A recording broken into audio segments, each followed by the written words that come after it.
Hello students, welcome to WB exam portal. দেখো, এই অধ্যায়টা নিয়ে তোমরা অনেক দিন ধরে আমাকে বলছিলে, তো আজকে তোমাদের এই অধ্যায়টা আমি টোটালি 1 আওয়ার্সের মধ্যে কমপ্লিট করানোর চেষ্টা করছি, যদিও তার বেশি হয়ে যেতে পারে, কারণ পুরোটা রিডিং পড়ে তোমাদের কমপ্লিট করানোটা আমাকে করাতে হবে। 1 নম্বর কথা। 2 নম্বর কথা হচ্ছে, পুরো টেক্সট রিডিং পড়াটা ইম্পর্টেন্ট, কারণ এখানে ছোটো ছোটো স্টেটমেন্ট বেস প্রশ্ন তোমাদের আছে, ঠিক আছে? প্রত্যেকটা শিফটেই এখান থেকে প্রশ্ন আসছে, যদিও এই যে চ্যাপ্টারটা 2022-এ কিন্তু বাদ গেছিলো। এনসিইআরটি এরপরে 3বার চেঞ্জ হয়েছে, কিন্তু এই চ্যাপ্টার থেকে জানি না কেন রেল বা টিসিএস জানি না কেন কী খুঁজে পেয়েছে যে এই চ্যাপ্টার থেকেই প্রশ্ন কিন্তু প্রত্যেক দিন পড়ছে। প্রশ্নগুলো একটু বাঁকা বাঁকা, মানে অনেকক্ষণ পড়তে হচ্ছে, পড়ে অ্যান্সার করতে হচ্ছে, টাফ নয় কিন্তু একটু বাঁকা কোশ্চেন্স। চলো শুরু করা যাক। দেখো, প্রথম যে প্যারা রয়েছে, আমি তোমাদের এখানে দাগাতে দাগাতে পড়বো, সো হতে পারে একটুখানি বেশি দাগাদাগি হয়ে যেতে পারে, ঠিক আছে? তোমরা তোমাদের বই খুলে সেই পার্টটাকে ভালো করে পড়ে নেবে একবার। প্রথম যে প্রশ্নটা তোমাদের এখানে, প্রথম যে প্যারা রয়েছে, সেই প্যারায় তোমাদের রয়েছে কীভাবে খাদ্য কেন আমরা খাই, খাদ্যের প্রয়োজন কেন। দেখো, খাদ্যের প্রয়োজন কারণ আমাদের 3টে কারণ এখানে দেওয়া আছে যে কারণে আমাদের খাদ্যের প্রয়োজন, তো এটা দিয়ে রেল কিন্তু প্রশ্ন দিতে পারে। 3টে কারণ কী কী? 1 হচ্ছে তোমাদের দেহের গঠন, 2 হচ্ছে তোমাদের বৃদ্ধি, 3 হচ্ছে স্বাস্থ্য রক্ষা, ঠিক আছে? খাদ্য থেকে আমরা কার্বোহাইড্রেট, প্রোটিন, ফ্যাট, ভিটামিন এবং খনিজ লবণ পাই, এবং এগুলো এই 3টে জিনিস তৈরি করতে আমাদের কাজে লাগে। আমরা এই 3টে জিনিস সম্পর্কে অবগত, যে দেহের গঠন হওয়া, বৃদ্ধি হওয়া এবং স্বাস্থ্য রক্ষা। শুধুমাত্র খেলেই দেহের গঠন আর বৃদ্ধি করলেই হবে না, রোগ প্রতিরোধ ক্ষমতাও দরকার। মেনলি ভিটামিন, মিনারেল এবং খনিজ পদার্থ থেকে আমাদের কিন্তু এই রোগ প্রতিরোধ ক্ষমতা আসে। দেহের গঠন, বৃদ্ধি ইত্যাদি আমাদের কার্বোহাইড্রেট, প্রোটিন আর ফ্যাট থেকে চলে আসে, ঠিক আছে? এবার আমরা যেহেতু সর্বভুক, আমরা জানি যে আমরা কিন্তু সর্বভুক, এটা ইম্পর্টেন্ট জিনিস। সর্বভুক, আমরা জানি যে আমরা কি, আমরা হচ্ছে সর্বভুক। আর সর্বভুক হওয়ার জন্যই কিন্তু আমরা উদ্ভিদকে যেমন খাদ্য হিসাবে ব্যবহার করি, তেমন প্রাণীকেও খাদ্য হিসাবে ব্যবহার করি, এবং আমাদের খাদ্যের অধিকাংশ উৎসই কি, পশুপালন এবং কৃষি। তো এই যে পার্টটা আমাদের, আমরা খাদ্য কেন খাই, তার উপর বেস করে এই পার্টটা তোমাদের দেওয়া হয়েছে। বোঝা গেছে? চলো নেক্সট। এবার কি দেওয়া রয়েছে, যে কৃষি এবং পশুপালনের উৎপাদন বাড়ানোর জন্য আমাদের কী কী করা প্রয়োজন, ঠিক আছে? আমরা জানি ভারত একটা প্রচণ্ড জনবহুল দেশ, এবং যার ফলে এর সংখ্যা কিন্তু 1 বিলিয়নেরও অধিক, এবং ক্রমশ এটা বেড়েই চলেছে, অলরেডি বেশি এবং বেড়ে চলেছে। এর ফলে এই বর্ধনশীল যে জনসংখ্যা, এর জন্য আমাদের কী দরকার? প্রচুর পরিমাণ খাদ্যের দরকার। আর সেই খাদ্যকে বাড়ানোর জন্য ইম্পর্টেন্ট হচ্ছে খাদ্যের চাষ। আর খাদ্যের চাষ কোথায় হয় আমরা জানি, জমিতে হয়। ফলে অলরেডি আমরা জানি যে আমাদের চাষযোগ্য জমির পরিমাণ বৃদ্ধি করে সমস্যার সমাধান কিন্তু হতে পারে। এই যেমন এখানে লেখা রয়েছে, দেখো, যে চাষযোগ্য যে সমস্ত জমি রয়েছে, এখানে লেখা রয়েছে, দেখো, এই পার্টটা ইম্পর্টেন্ট না, বাট একটু পড়ে নিতে পারো। চাষযোগ্য জমির পরিমাণ বৃদ্ধি করে এই সমস্যার সমাধান করা যেতে পারে। কিন্তু ইতিমধ্যে যেহেতু বেশিরভাগ জমিকে চাষবাসের আওতায় ফেলা হয়েছে, ফলে এই জমির পরিমাণ আর বাড়ানো সম্ভব না। তাই শস্য এবং পালিত পশু উভয়েরই উৎপাদন দক্ষতা বৃদ্ধি করা প্রয়োজন। অর্থাৎ শস্য এবং পালিত পশু উভয়েরই উৎপাদন বৃদ্ধি করা কেন প্রয়োজন, এর ওপর বেস করে কিন্তু রেল একটা প্রশ্ন দিতে পারে। শস্য এবং পালিত পশু উৎপাদন বৃদ্ধি করা কেন প্রয়োজন, ওয়াই কেন প্রয়োজন? তার প্রয়োজন এই কারণে, কারণ শুধুমাত্র যদি আমরা কৃষিকাজের কথা বলি, তাহলে চাষযোগ্য জমি আরও বাড়ানোর প্রয়োজন, কিন্তু সেটা এমন একটা ম্যাক্সিমাম লেভেলে হয়ে গেছে যে আর বাড়ানো সম্ভব নয়। সেই জন্য চাষবাস যেমন প্রয়োজন, তেমন গৃহপালিত পশুকেও পালন করা প্রয়োজন, যাতে পরবর্তীকালে তার মাংসকে আমরা খাদ্য হিসেবে ব্যবহার করতে পারি। বোঝা যাচ্ছে? চলো। খাদ্যশস্যের উৎপাদন বাড়িয়ে খাদ্যের চাহিদা মেটানোর প্রচেষ্টা এখনও পর্যন্ত কিছুটা সফল হয়েছে। দুটো কারণ এখানে দেওয়া আছে, যে দুটো কারণের জন্য এইটা সম্ভব হয়েছে, কিন্তু এর একটা অ্যাডভার্স প্রভাবও এই দুটো প্যারাতে, পরবর্তীকালে দুটো প্যারাতে মেনশন করা আছে। কী কী? যেমন এখানে বলেছে, দেখো, দুটো বিপ্লবের কথা বলেছে, একটা হচ্ছে গ্রিন রেভলিউশন, দুই হচ্ছে হোয়াইট রেভলিউশন। গ্রিন রেভলিউশন হয়েছিল যখন খাদ্যশস্য মানে কৃষিকাজের উন্নতি হয়েছিল, এবং উন্নত ধরনের বীজকে কৃষকদের হাতে দেওয়া হয়েছিল যাতে কম সময় বেশি ফলানো যায়। এটা গ্রিন রেভলিউশনে করানো হয়েছিল, বা সবুজ বিপ্লব যাকে আমরা বলে থাকি।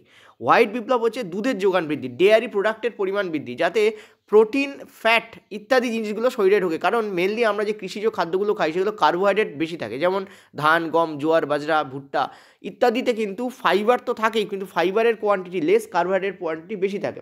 আমাদের শরীরে বেশি পরিমাণ কার্বোহাইড্রেট খেলে, এখন যেহেতু আমাদের জীবনযাত্রার মান অন্যরকম হয়েছে, আগের দিনে মানুষ প্রচুর খাটাখাটনি করতো, এখন সেটা হয়ই না। এখন বেশিরভাগ সময় আমরা এখন 18 বছরের পরেই দেখছি ছেলেপিলে হাতে বাইক চলে আসছে, যার ফলে তারা যে সাইকেল চালিয়ে যাবে এইটুকুও কষ্ট তারা করে না। যার ফলে কী হয়েছে, মানে উইদিন 40 অর্থাৎ 40 বছরেই কিন্তু তাদের ডায়াবেটিস ধরছে, ইত্যাদি ধরছে। ফলে এটা চেঞ্জ করার প্রয়োজন। এই জন্য কী হলো, ডেয়ারি প্রোডাক্টকে আনা হলো। কেন? কারণ ডেয়ারির মধ্যে ফ্যাট অ্যান্ড প্রোটিনের পরিমাণ বেশি, কার্বোহাইড্রেটের পরিমাণ কম থাকে না বলতে গেলেই চলে। যার ফলে কী হয়, ডেয়ারি ইম্পর্টেন্ট হয়ে গেল। তো হোয়াইট অ্যান্ড গ্রিন রেভলিউশন, এই দুটো রেভলিউশন কিন্তু মারাত্মক এফেক্ট করেছিল, ঠিক আছে? নেক্সট দেখো কী বলছে আমাদের। কিন্তু এই খাদ্য বিপ্লবের সঙ্গে আমাদের কিন্তু প্রাকৃতিক সম্পদের একটা মারাত্মক সম্পর্ক আছে। যখনই আমরা ভাববো যে কৃষি জমির পরিমাণ বাড়াবো, তখন আমাদের এটাও মাথায় রাখতে হবে যে কৃষি জমির পরিমাণ বাড়ানো মানে কিন্তু অরণ্য ধ্বংস করা, কারণ অরণ্য ধ্বংস করে কৃষি জমির পরিমাণই বাড়ানো একমাত্র যেতে পারে। এছাড়াও আমরা জানি যে এখনকার বিভিন্ন ব্যবসায়িক ক্ষেত্রে আমাদের কী করা হচ্ছে, বিভিন্ন খাল বিল ডোবা পুকুর ইত্যাদি বুঝিয়ে তারপর ফ্ল্যাট তৈরি করে দিয়ে নগরায়ণ করা হচ্ছে। ঠিক আছে, এর ফলে কী হচ্ছে, বাস্তুতন্ত্রের ক্ষতি হচ্ছে, উষ্ণতা বাড়ছে ইত্যাদি ঘটছে। এগুলো প্রকৃতির ওপর অ্যাডভার্স প্রভাব। তো আমাদের এমন কাণ্ড করতে হবে যে আমাদের উন্নতিও হবে কিন্তু প্রকৃতির ক্ষতি না করে। সেটাই দেখো পরবর্তী প্যারাতে বলেছে, এর উপরে চলে যাও, যে ভারসাম্য সম্পূর্ণরূপে নষ্ট হয়ে যেতে পারে। সুতরাং এটা গুরুত্বপূর্ণ বিষয় যে আমাদের পরিবেশ, এটাকে এখানে বলা রয়েছে, আমাদের পরিবেশ এবং পরিবেশের উপাদান সময়ের ভারসাম্য বিনষ্ট না করে ফসলের উৎপাদন বৃদ্ধি করতে হবে। তাই কৃষি ও পশুপালনের ক্ষেত্রে এমন পদ্ধতি ব্যবহার করার প্রয়োজন যাতে ভবিষ্যতেও প্রাকৃতিক সম্পদের ভারসাম্য বজায় থাকে। ঠিক আছে, এবার দেখো ইম্পর্টেন্ট জিনিস হচ্ছে এর পরেরটা, এটা দিয়ে রেল অলরেডি প্রশ্ন দিয়েছে। সেটা হচ্ছে গুদামজাতকরণের দ্বারাই খাদ্যশস্য উৎপাদন বৃদ্ধি করে অপুষ্টি এবং ক্ষুধা নিবৃত্তিজনিত সমস্যার সমাধান করা পসিবল না। অর্থাৎ তুমি যদি ভাবো তুমি এক বছরে প্রচুর উৎপাদন করলে এবং তাকে তুমি কী করলে, গুদামজাত করে রাখলে, যেমন আলু পেঁয়াজ এগুলো গুদামজাত করা হয়, ঠান্ডা ঘরে নিয়ে যাওয়া হয়। ঠিক আছে, এর ফলে কী হয়, ওগুলো জিনিসগুলোর দামও বেড়ে যায় অনেক সময়। ঠিক আছে, সুতরাং তুমি যদি ভাবো যে শুধু গুদামজাতকরণের মাধ্যমে এককালে প্রচুর ইনকাম করলে বা প্রচুর তুমি উৎপাদন করলে, করে কী করলে সেটাকে তুমি গুদামে রেখে দিলে এবং পরবর্তীকালে সেটাকে তুমি কী করে সাপ্লাই করলে, এইভাবে কিন্তু বড় মানে ম্যাক্সিমাইজ উপায়ে কিন্তু অপুষ্টি এবং ক্ষুধার নিবৃত্তি সমস্যার সমাধান সম্ভব নয়। যার ফলে কী হবে, কারণ তুমি যখনই গুদামজাত করবে ফলে জিনিসটার দাম বাড়বে, আর দাম বাড়া মানে তুমি সাপ্লাই করলেই হবে না, সেই জিনিসটা কেনার মতো লোকের হাতে অর্থও থাকতে হবে। এটাই বলেছে যে গুদামজাতকরণ, কৃষি উৎপাদন ইত্যাদির সাথে কিন্তু ইকোনমিক সম্পর্ক রিলেটেড, ব্যাপকভাবে রিলেটেড। ঠিক আছে, তো কী বলছে দেখো, বলছে জনগণের হাতে খাদ্যশস্য ক্রয় করার মতো কিন্তু অর্থের সংস্থান থাকা দরকার। দুটো জিনিস খুব ইম্পর্টেন্ট এই পাড়াতে আছে। একটা হচ্ছে তোমাদের খাদ্যের সহজলভ্যতা যেমন ইম্পর্টেন্ট, তেমন খাদ্য ক্রয়ের ক্ষমতা, এই দুটো কিন্তু ইম্পর্টেন্ট, এবং এই দুটোর মাধ্যমে কিন্তু খাদ্যের সুরক্ষা নির্ভর করে। তো এখানে রেল প্রশ্ন দিতে পারে যে কোন কোন বিষয়ের ওপর খাদ্যের সুরক্ষা নির্ভর করে, শুধুমাত্র খাদ্যের সহজলভ্যতা, নাকি খাদ্য ক্রয়ের ক্ষমতা, নাকি দুটোই, নাকি কোনোটাই না। এরকম ধরনের প্রশ্ন কিন্তু রেল দিতে পারে। তো বুঝতে পারছি এখানে কেমনভাবে প্রশ্ন হতে পারে। নেক্সট বলছে আমাদের জনসংখ্যার বেশিরভাগ তাদের জীবন ধারণের জন্য কৃষিকাজের উপর নির্ভরশীল, এটা আমরা সবাই জানি। ঠিক আছে, সুতরাং ক্ষুধা নিবৃত্তি সমস্যা সমাধানের জন্য কৃষিকাজের সাথে যুক্ত ব্যক্তিদের আয় বৃদ্ধি করার প্রয়োজন। অর্থাৎ যে কিনতে যাচ্ছে তার কাছে তো পেমেন্ট বা পয়সা আছে বলেই কিনতে যাচ্ছে, কিন্তু যারা উৎপাদন করছে তাদেরও কিন্তু আয় বৃদ্ধি প্রয়োজন, কারণ তারা তো উন্নত ধরনের বীজ কিনে আনবে, উন্নত ধরনের যন্ত্রপাতি ইউজ করবে, তবেই তো তাদের জমিতে উৎপাদন বাড়বে, তাই না? সেটা যদি তারা না করে তাহলে বাড়বে না, তার জন্য তাদের পেমেন্ট দরকার, পয়সা দরকার। ঠিক আছে, তো এইটাই তোমাদের বলতে চাইছে। নেক্সট দেখো কী বলেছে, যে কৃষিকাজের সাথে যুক্ত ব্যক্তিদের আয় বৃদ্ধি করার প্রয়োজন। কৃষি জমি থেকে অধিক ফসল ফলানোর জন্য অবশ্যই বৈজ্ঞানিক ব্যবস্থাপনা গ্রহণ করা উচিত।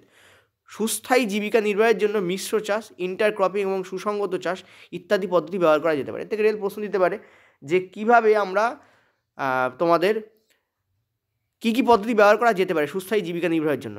মিশ্র চাষ করা যেতে পারে, অর্থাৎ দুটো, এর পরবর্তীকালের ব্যাখ্যাও আছে, দুটো তিনটে চাষ একসঙ্গে করা যেতে পারে। ইন্টারক্রপিং মানে কি, দুটো চাষ হওয়ার মাঝখানে অন্য কোনো ফসল চাষ করা যেতে পারে। সুসংগত চাষ করা যেতে পারে, ইত্যাদিভাবে আমরা কী করতে পারি, সুস্থায়ী জীবিকা নির্বাহন করতে পারি। উদাহরণস্বরূপ বলা যেতে পারে কৃষিকাজের সাথে আমরা পশুপালন, মুরগি পালন, মৎস্য চাষ, মৌমাছি পালনও করতে পারি। ঠিক আছে, এবার পরবর্তীকালে প্রশ্ন দিয়েছে দেখো, এখন প্রশ্ন হচ্ছে আমরা কীভাবে খাদ্যশস্য এবং পশু সম্পদের উন্নতি বৃদ্ধি করতে পারি। দেখো এখানে বলেছে যে কিছু জিনিস বলে, দেখো শর্করা কোন কোন জিনিস থেকে আসে, এরকম একটা পার্ট এখানে দিয়েছে। 1 মিনিট, দেখো শর্করা আমাদের দেহে আসে কিন্তু গম, ধান, ভুট্টা, বাজরা, জোয়ার ইত্যাদি থেকে। ঠিক আছে, যেখানে ছোলা, মটর, বিউলি অর্থাৎ যে সমস্ত ডাল আছে তার থেকে আমরা প্রোটিনের যোগান পাই। আর যে সমস্ত আমাদের তেল আছে, যদিও সোয়াবিনও প্রোটিনের অন্যতম উৎস, সোয়াবিন, বাদাম ইত্যাদির যে তেল আছে, বাদামও প্রোটিনের অন্যতম উৎস, বাট এদের যে তেল ব্যবহার করা সেখান থেকে কিন্তু আমরা চর্বি জাতীয়, সূর্যমুখী, সেখান থেকে আমরা চর্বি জাতীয় খাদ্যের চাহিদা পূরণ করি। অর্থাৎ আর কী থেকে কী পাই এখানে সেটা লিখছি। এছাড়া শাকসবজি, মশলা, ফল ইত্যাদি থেকেও কিন্তু আমরা কার্বোহাইড্রেট, প্রোটিন, ফ্যাট ছাড়াও ভিটামিন আর মিনারেল পাই। এটা দেখো পরবর্তী পেজে তোমাদের উল্লেখ আছে। ঠিক আছে, দেখতে পাচ্ছ আশা করি। এই দেখো কিছু কিছু খাদ্যশস্যের চাষ আমরা করি বর্ষাকালে। হ্যাঁ, ফ্যাট ছাড়াও আমরা কী পাই, এদিকে আসবে, ফ্যাট ছাড়াও আমরা বিভিন্ন ধরনের ভিটামিন এবং খনিজ লবণের কিন্তু পরিমাণ এখান থেকে পেতে পারি। এই সব খাদ্যশস্য ছাড়াও পালিত পশুদের খাদ্যের যোগান দেওয়ার জন্য পশু খাদ্য সৃষ্টিকারী শস্যেরও প্রয়োজন। দেখো একটা জিনিস বলি ভীষণ ইম্পর্টেন্ট, সেটা হচ্ছে যে আমাদের যেমন খাদ্যের প্রয়োজন তেমন আমরা যে পশুকে পালন করব তাদেরও কিন্তু খাদ্যের প্রয়োজন। তো তাদের কি কি খাদ্যের প্রয়োজন? দেখো বার্সিম বা শিম্বগোত্রী উদ্ভিদ, ওটস, সুদান ঘাস ইত্যাদি প্রয়োজন। এখন এই বার্সিমের একটা গুরুত্বপূর্ণ ভূমিকা কিন্তু আমাদের খাদ্য উৎপাদনের জন্য আছে। তোমরা কী করে আছে একটু পরে তোমরা দেখতে পাবে, ভীষণ ইম্পর্টেন্ট। তো এখানে আমরা কি দেখলাম, আমাদের খাদ্য কী কী আর পশুর খাদ্য কী কী, এই দুটোর ওপরে কী করা হয়েছে এখানে একটা তোমাদের স্টাডি করানো হয়েছে। কী বললাম বোঝা যাচ্ছে আশা করি? আচ্ছা, নেক্সট ইম্পর্টেন্ট পয়েন্ট দেখো, বলেছে যে কিভাবে উদ্ভিদের সঙ্গে প্রকৃতি রিলেটেড। তো আমরা সবাই জানি যে আমাদের উদ্ভিদকে হওয়ার জন্য তাপমাত্রা দরকার হয়, বৃষ্টি দরকার হয়, সূর্যালোক দরকার হয়, কারণ সূর্যের উপস্থিতিতেই কিন্তু উদ্ভিদ খাদ্য তৈরি করতে পারে। এই পার্টটা এখানে রয়েছে বেসিক্যালি, ঠিক আছে। এবং আমরা যদি একটু ওপর দিকে চলো, এখানে রয়েছে কিছু কিছু খাদ্যশস্যের চাষ আমরা বর্ষাকালে করি। ইম্পর্টেন্ট খুব এই জায়গাটা ভীষণ ইম্পর্টেন্ট। দেখো কিছু কিছু খাদ্যশস্যের চাষ আমরা কোথায় কখন করি? আমরা করি বর্ষাকালে। এদেরকে আমরা কী বলি? এদেরকে আমরা বলি খারিফ শস্য। এই ভিডিওটাকে তোমরা কখনোই পোর্ট্রেট মোডে দেখবে না, তোমরা ল্যান্ডস্কেপ মোডে দেখবে, চওড়া করে দেখবে, ঠিক আছে। যদি আমি একটুখানি জুম ইন করে দিচ্ছি, ওকে। দেখো কি বলেছে যে কিছু কিছু খাদ্যশস্যের চাষ আমরা কখন করি? বর্ষাকালে করি। দেখো একে খারিফ শস্য বলি। খারিফে দেখো র আছে, আর রেনে র থাকে, রেন REIN রেন, রেনে কী থাকে? র থাকে। এইভাবে তোমরা বিচার করতে পারো, রেন মানে হচ্ছে বর্ষাকাল আর খারিফে র আছে, ঠিক আছে, এভাবে মনে রাখতে পারো। নর্মালি আমরা জানি জুন থেকে অক্টোবর মাস অবধি আমাদের বৃষ্টি চলে, কারণ আমরা জানি পুজোর পরেও বৃষ্টি হয়। জুন মাস থেকে স্টার্ট হয় অক্টোবর অবধি, তো এই সময় এই ফসল চাষ করা হয়। আর কিছু শস্য আছে যেগুলোকে আমরা বলি হচ্ছে রবি শস্য, ঠিক আছে। এক মিনিট, হ্যাঁ। তো কিছু শস্য আছে যেগুলোকে আমরা কি বলি? আমরা বলি রবি শস্য। রবি মানে হচ্ছে সূর্য, অর্থাৎ শীতকালে যে সময় বৃষ্টি হয় না সেই সময় এদেরকে চাষ করা হয়। যেমন কি কোনগুলো? আচ্ছা, কোন সময় চাষ করা হয়? নভেম্বর থেকে এপ্রিল, ঠিক আছে। আমরা মোটামুটি এখন দেখো ডিসেম্বর পড়ে গেছে, অর্থাৎ নভেম্বর মাস থেকেই কিন্তু আমাদের ঠান্ডা পড়তে আরম্ভ করে। আর মোটামুটি আমাদের জন্য ঠান্ডা মার্চ অবধি থাকে, আর গাছেদের জন্য ঠান্ডা মার্চ এপ্রিল অবধি থাকে, ঠিক আছে। মার্চের 10 তারিখের পর্যন্ত মোটামুটি ঠান্ডা থেকে যায়, ঠিক আছে। যাই হোক, এখানে এপ্রিল বলেছে, নভেম্বর থেকে এপ্রিল, মনে রাখাটা খুব ইজি। নেক্সট কি বলেছে? এগুলো রবি শস্য। কোন কোনগুলো খারিফ আর কোন কোনগুলো রবি সেগুলোকে আলাদা করে দেওয়া হয়েছে। ধান, সোয়াবিন, অরহর, ভুট্টা, তুল, মুগ, বিউলি, এই সমস্তগুলো হচ্ছে খারিফ শস্য, যেখানে গম, মটর, সরিষা, তিসি এগুলো হচ্ছে রবি শস্য। মানে এগুলোতে জলের প্রয়োজন হয়, এগুলোতে জলের প্রয়োজন তেমন একটা হয় না বলতে গেলেই চলে। এগুলোকে রাইট মানলাম, এগুলোকে ক্রস মানলাম, কারণ জলের প্রয়োজন হয় না, ঠিক আছে। নেক্সট ইম্পর্টেন্ট জিনিস, এখানে একটা ইম্পর্টেন্ট জিনিস বলেছে কীভাবে ভারতে জমি বৃদ্ধি পেয়েছে, তারপর একটা পরিসংখ্যান দেওয়া হয়েছে পরে তোমাদের প্যারায়। দেখো বলছে যে ভারতে 1952 থেকে 2010 সাল পর্যন্ত চাষযোগ্য জমির পরিমাণ কিন্তু কেবলমাত্র 25% কিন্তু বৃদ্ধি পেয়েছে। ইম্পর্টেন্ট পয়েন্ট দাগিয়ে দিচ্ছি। ভারতে 1952 থেকে 2010 সাল পর্যন্ত চাষযোগ্য জমির পরিমাণ 25% বৃদ্ধি পেয়েছে। এর ফলে চাষবাসের পরিমাণ কিন্তু 4 গুণ বৃদ্ধি পেয়েছে। এই পরিসংখ্যাটা মনে রাখবে, প্রশ্ন আসতে পারে, ঠিক আছে। এবার কীভাবে বৃদ্ধি সম্ভব? দেখো 3টে পদ্ধতিতে বৃদ্ধি সম্ভব, এটা নিচে লেখা আছে। 3টে পদ্ধতির মধ্যে প্রথম পদ্ধতি সেটা হচ্ছে প্রথম পর্যায়ে আমরা কী করি? বীজ নির্বাচন করি, ঠিক আছে। কী করি? আমরা বীজ নির্বাচন করি। দ্বিতীয় পর্যায়ে হচ্ছে শস্যের পরিচর্যা করা, আর তৃতীয় হচ্ছে শস্যকে কাটার পরে তাকে সংগৃহীত করা। তাহলে 3টে জিনিস কি? এক হচ্ছে তোমাদের বীজ নির্বাচন, বীজ। নেক্সট কি? তাকে পোঁতা এবং তার পরিচর্যা, ঠিক আছে, ওকে। আর পরিচর্যা, ওকে। আর তারপর কি? তারপর হচ্ছে সংরক্ষণ। এই 3টেই ইম্পর্ট্যান্ট, ঠিক আছে, 3টেই ইম্পর্ট্যান্ট। বীজ, পরিচর্যা আর সংরক্ষণ, কাটার পরে তা সংরক্ষণ করা। এবং এই 3টেকে আরও গুছিয়ে দেখো নিচে লেখা রয়েছে, সেটা হচ্ছে 3 ভাগে এই ক্রিয়াকলাপগুলোকে ভাগ করা যেতে পারে। শস্যের ভ্যারাইটির উন্নতি সাধন, কি বললাম? শস্য উৎপাদনের উন্নতি সাধনের স্বার্থে, ঠিক আছে, ইম্পর্ট্যান্ট। দেখো কি বলেছে, প্যারাটা বোঝাটা খুব জরুরি। বলেছে যে শস্যের উৎপাদনের উন্নতির স্বার্থে, কার জন্য? শস্য উৎপাদন উন্নতি সাধনের প্রয়োজনের স্বার্থে 3টে কার্যকলাপ প্রয়োজন। এক হচ্ছে তোমাদের শস্যের ভ্যারাইটির উন্নতি সাধন, অর্থাৎ যে বীজ পুঁতছো তাকে উন্নত মানের হতে হবে। শস্য উৎপাদনের উন্নতি সাধন, অর্থাৎ তুমি যে পদ্ধতিতে শস্য উৎপাদন করছো তার উন্নতি করতে হবে। বড় বড় জমি চাষ করতে গেলে তুমি যদি কোদাল কুড়ুল নিয়ে নাবো সেটা পসিবলই নয়, অনেক সময় লেগে যাবে। সময়ের অপচয় মানে অর্থের অপচয়। নেক্সট হচ্ছে ফসল সুরক্ষা, অর্থাৎ উৎপাদনও করলে, ভ্যারাইটি ভালো দিলে, কিন্তু কাটার পরে তাকে প্রিজার্ভ করার সময় তাকে সুরক্ষা দিতে হবে, কারণ কীট আছে, পোকামাকড় আছে, ইঁদুর আছে, এরা খেয়ে যেতে পারে তোমার কাটা অতি পরিশ্রমের ফলে প্রাপ্ত যে শস্য সেটা নষ্ট করে দিতে পারে। তো এই 3টে পদ্ধতিতে কিন্তু শস্য উৎপাদনে উন্নতি সাধন প্রয়োজন। বোঝাতে পারলাম? ক্লিয়ার? আর ওপরে তোমাদের কি বলেছে, কৃষি কাজের জন্য যে প্রক্রিয়াগুলো করা হয় তাকে 3টে ভাগে ভাগ করা যেতে পারে। বীজ মানে পোঁতা, তার পরিচর্যা করা এবং কাটার পরে তার সংরক্ষণ। ঠিক আছে, এবার আস্তে আস্তে এনসিইআরটি কী করছে, 3টে জিনিস নিয়ে নিচে আলোচনা করছে। চলো আলোচনা করা যাক আমরাও। দেখো কী বলেছে, শস্যের ভ্যারাইটির উন্নতি সাধন, একটু 1 মিনিট। কি বলেছে দেখো, উদ্ভিদের যে ভ্যারাইটির কাঙ্ক্ষিত বৈশিষ্ট্যগুলো অর্জনের জন্য প্রজনন ঘটিয়ে শস্যের ভ্যারাইটি বা স্ট্রেন নির্বাচন করা যেতে পারে। ইম্পর্টেন্ট জিনিস হচ্ছে, মনে রাখবে, যখন তোমার মনে হচ্ছে যে এই উদ্ভিদের এই ক্যাটাগরিটা ভালো, ধরো এ আর বি ক্যাটাগরি রয়েছে, এ ক্যাটাগরি অনেক সময় লাগে কিন্তু ভালো ফল দেয়, বি ক্যাটাগরিতে দেখা গেল অনেক ফসল তো উৎপন্ন হয় না কিন্তু অল্প সময় হয়ে যায়। তুমি চাইলে যে এমন যদি হতো যে অল্প সময়ে হবে কিন্তু ভালো ফসল উৎপাদন হবে, তার মানে দুটো গাছকে যৌন প্রজনন করিয়ে একটা সি নামক ভ্যারাইটি উৎপাদন করা গেল। দেখা গেল সি ভ্যারাইটিতে উৎপাদনও বেশি হয়, কম সময় লাগে, তাহলে তুমি এ আর বিকে বাদ দিয়ে কিন্তু সিকে নেবে। এটাই বলতে চেয়েছে। সংকরায়ন কাকে বলে সেটা দেখো নিচে বলা আছে, যে আমরা যখন চেষ্টা করি যে আমাদের প্রয়োজন কোন কোন বৈশিষ্ট্য, উদ্ভিদের কোন কোন বৈশিষ্ট্য হলে আমাদের শস্য ভালো হবে, তার মধ্যে 1 নম্বর বৈশিষ্ট্য হচ্ছে কম সময় উৎপাদন দেবে, আর 2 নম্বর বৈশিষ্ট্য হচ্ছে বেশি পরিমাণ শস্য উৎপাদন করবে। এই দুটো বৈশিষ্ট্য হচ্ছে মেন জিনিস। এবং তার সাথে তো কী হবে, উদ্ভিদগুলো দীর্ঘস্থায়ী হবে, অর্থাৎ বেঁচে থাকবে, শস্য ফসলের মাঝখানে রোগ বা কীটপতঙ্গ আক্রান্ত হয়ে মারা যাবে না, অর্থাৎ রোগ প্রতিরোধ ক্ষমতাও তাদের থাকবে। এই 3টে বৈশিষ্ট্য হচ্ছে ইম্পর্ট্যান্ট। তো 3টে বৈশিষ্ট্য দেখো, এখানে আরও কিছু বৈশিষ্ট্য বলেছে, যেমন রোগ প্রতিরোধক্ষম হওয়া, সার গ্রহণে সক্ষম হওয়া, ফসলের গুণমান ভালো হয়, অধিক উৎপাদনশীলতা। তো এতগুলো বৈশিষ্ট্য আছে যেগুলো আমাদের কাঙ্ক্ষিত বৈশিষ্ট্যের মধ্যে পড়ে। কী কী আছে? রোগ প্রতিরোধ, সার গ্রহণে সক্ষম, ফসলের গুণমান ভালো এবং অধিক উৎপাদন হওয়া। ঠিক আছে, এই কটা জিনিস আমাদের জানা। এর মধ্যে দেখো সব কটা আমরা জানি, শুধু সার গ্রহণে সক্ষমটা একটু এক্সট্রা দিয়েছে। রোগ প্রতিরোধক্ষম হওয়া প্রয়োজন, ফসলের গুণমান ভালো হওয়া দরকার, আর অধিক ফসল ফলানোর দরকার। এই 3টে আমরা জানি। একটা এক্সট্রা ঢুকিয়ে দিয়েছে, সেটা হচ্ছে সার গ্রহণে সক্ষম হওয়া। এই 4টে মনে রাখলেই হয়ে গেল। এবার বলছে যে এই কাঙ্ক্ষিত বৈশিষ্ট্য ঘটানোর বৈশিষ্ট্যের সমন্বয় ঘটানোর একটা বেস্ট পথ হচ্ছে সংকরায়ন। ঠিক আছে, সংকরায়ন বলতে কী বোঝায় সেটা দেখো নিচে তোমাদের বলা রয়েছে ইম্পর্টেন্ট পার্ট আকারে। সংকরায়ন কি দেখো বলা রয়েছে, যে আমি একটু ওপর দিকে তুলে নিই। সংকরায়ন বলতে তোমাদের বোঝাচ্ছে যে জিনগতভাবে ভিন্ন দুটো উদ্ভিদের মধ্যে প্রজনন ঘটানো। জিনগত মানে কি, তোমরা তোমাদের যে ওই ছিল হচ্ছে তোমাদের বংশগতি, তাতে তোমরা পড়েছো জিনোটাইপ আর ফিনোটাইপ নিয়ে, পড়েছো না? তো জিনোটাইপ কাকে বলা হয়? যেটা জিনগত বৈশিষ্ট্যটাকে জিনোটাইপ বলা হয়। তো সংকরায়ন বলতে কি বোঝানো হয়? দুটো ভিন্ন প্রজাতির যে উদ্ভিদ আছে, ভিন্ন জিনগতভাবে ভিন্ন, তাদের মধ্যে প্রজনন ঘটানো। এই সংকরায়ন 3ভাবে হতে পারে। আন্তঃভ্যারাইটাল হতে পারে, মানে দুটো ভিন্ন ভ্যারাইটির মধ্যে একই প্রজাতির কিন্তু দুটো ভিন্ন ভ্যারাইটির মধ্যে প্রজনন ঘটানো হতে পারে জিনগতভাবে। নেক্সট হচ্ছে আন্তঃপ্রজাতি, অর্থাৎ ডিফারেন্ট প্রজাতির মধ্যে একই গণের কিন্তু দুটো আলাদা প্রজাতির উদ্ভিদের মধ্যে কী হতে পারে, সেটা হতে পারে সংকরায়ন হতে পারে, বা ভিন্ন গণের দুটো উদ্ভিদের মধ্যে সংকরায়ন হতে পারে।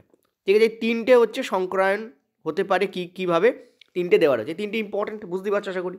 আচ্ছা নেক্সট নিচে চলো কী বলেছে দেখো, ফসলের উন্নতি সাধনের অপর একটা পদ্ধতি হচ্ছে জীবদেহে কাঙ্ক্ষিত বৈশিষ্ট্য প্রকাশে, উদ্ভিদ দেহে কাঙ্ক্ষিত বৈশিষ্ট্য প্রকাশে সক্ষম জিনের সংস্থাপন।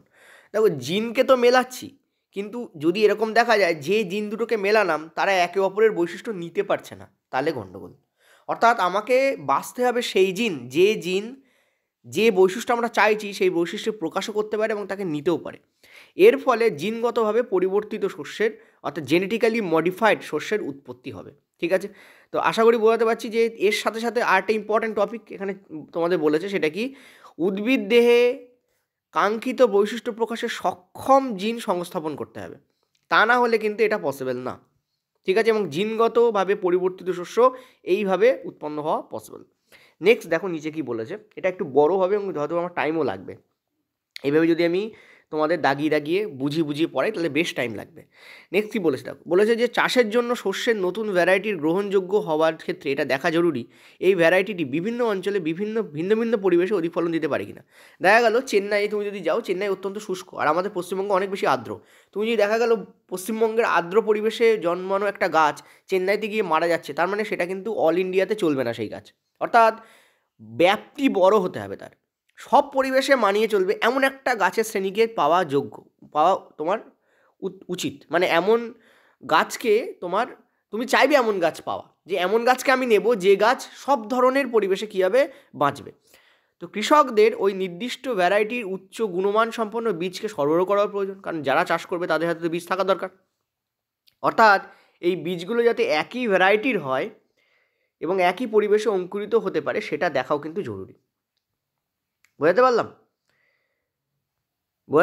তারপর দেখো কী বলেছে, চাষাবাদ পদ্ধতি ফসলের উৎপাদন, আবহাওয়া, মাটির গুণমান এবং জলের প্রতুলতার সঙ্গে সম্পর্কিত। আমরা সবাই জানি যে চাষ ডেফিনেটলি উৎপাদন কেমন হবে তার জন্য কি কি প্রয়োজন।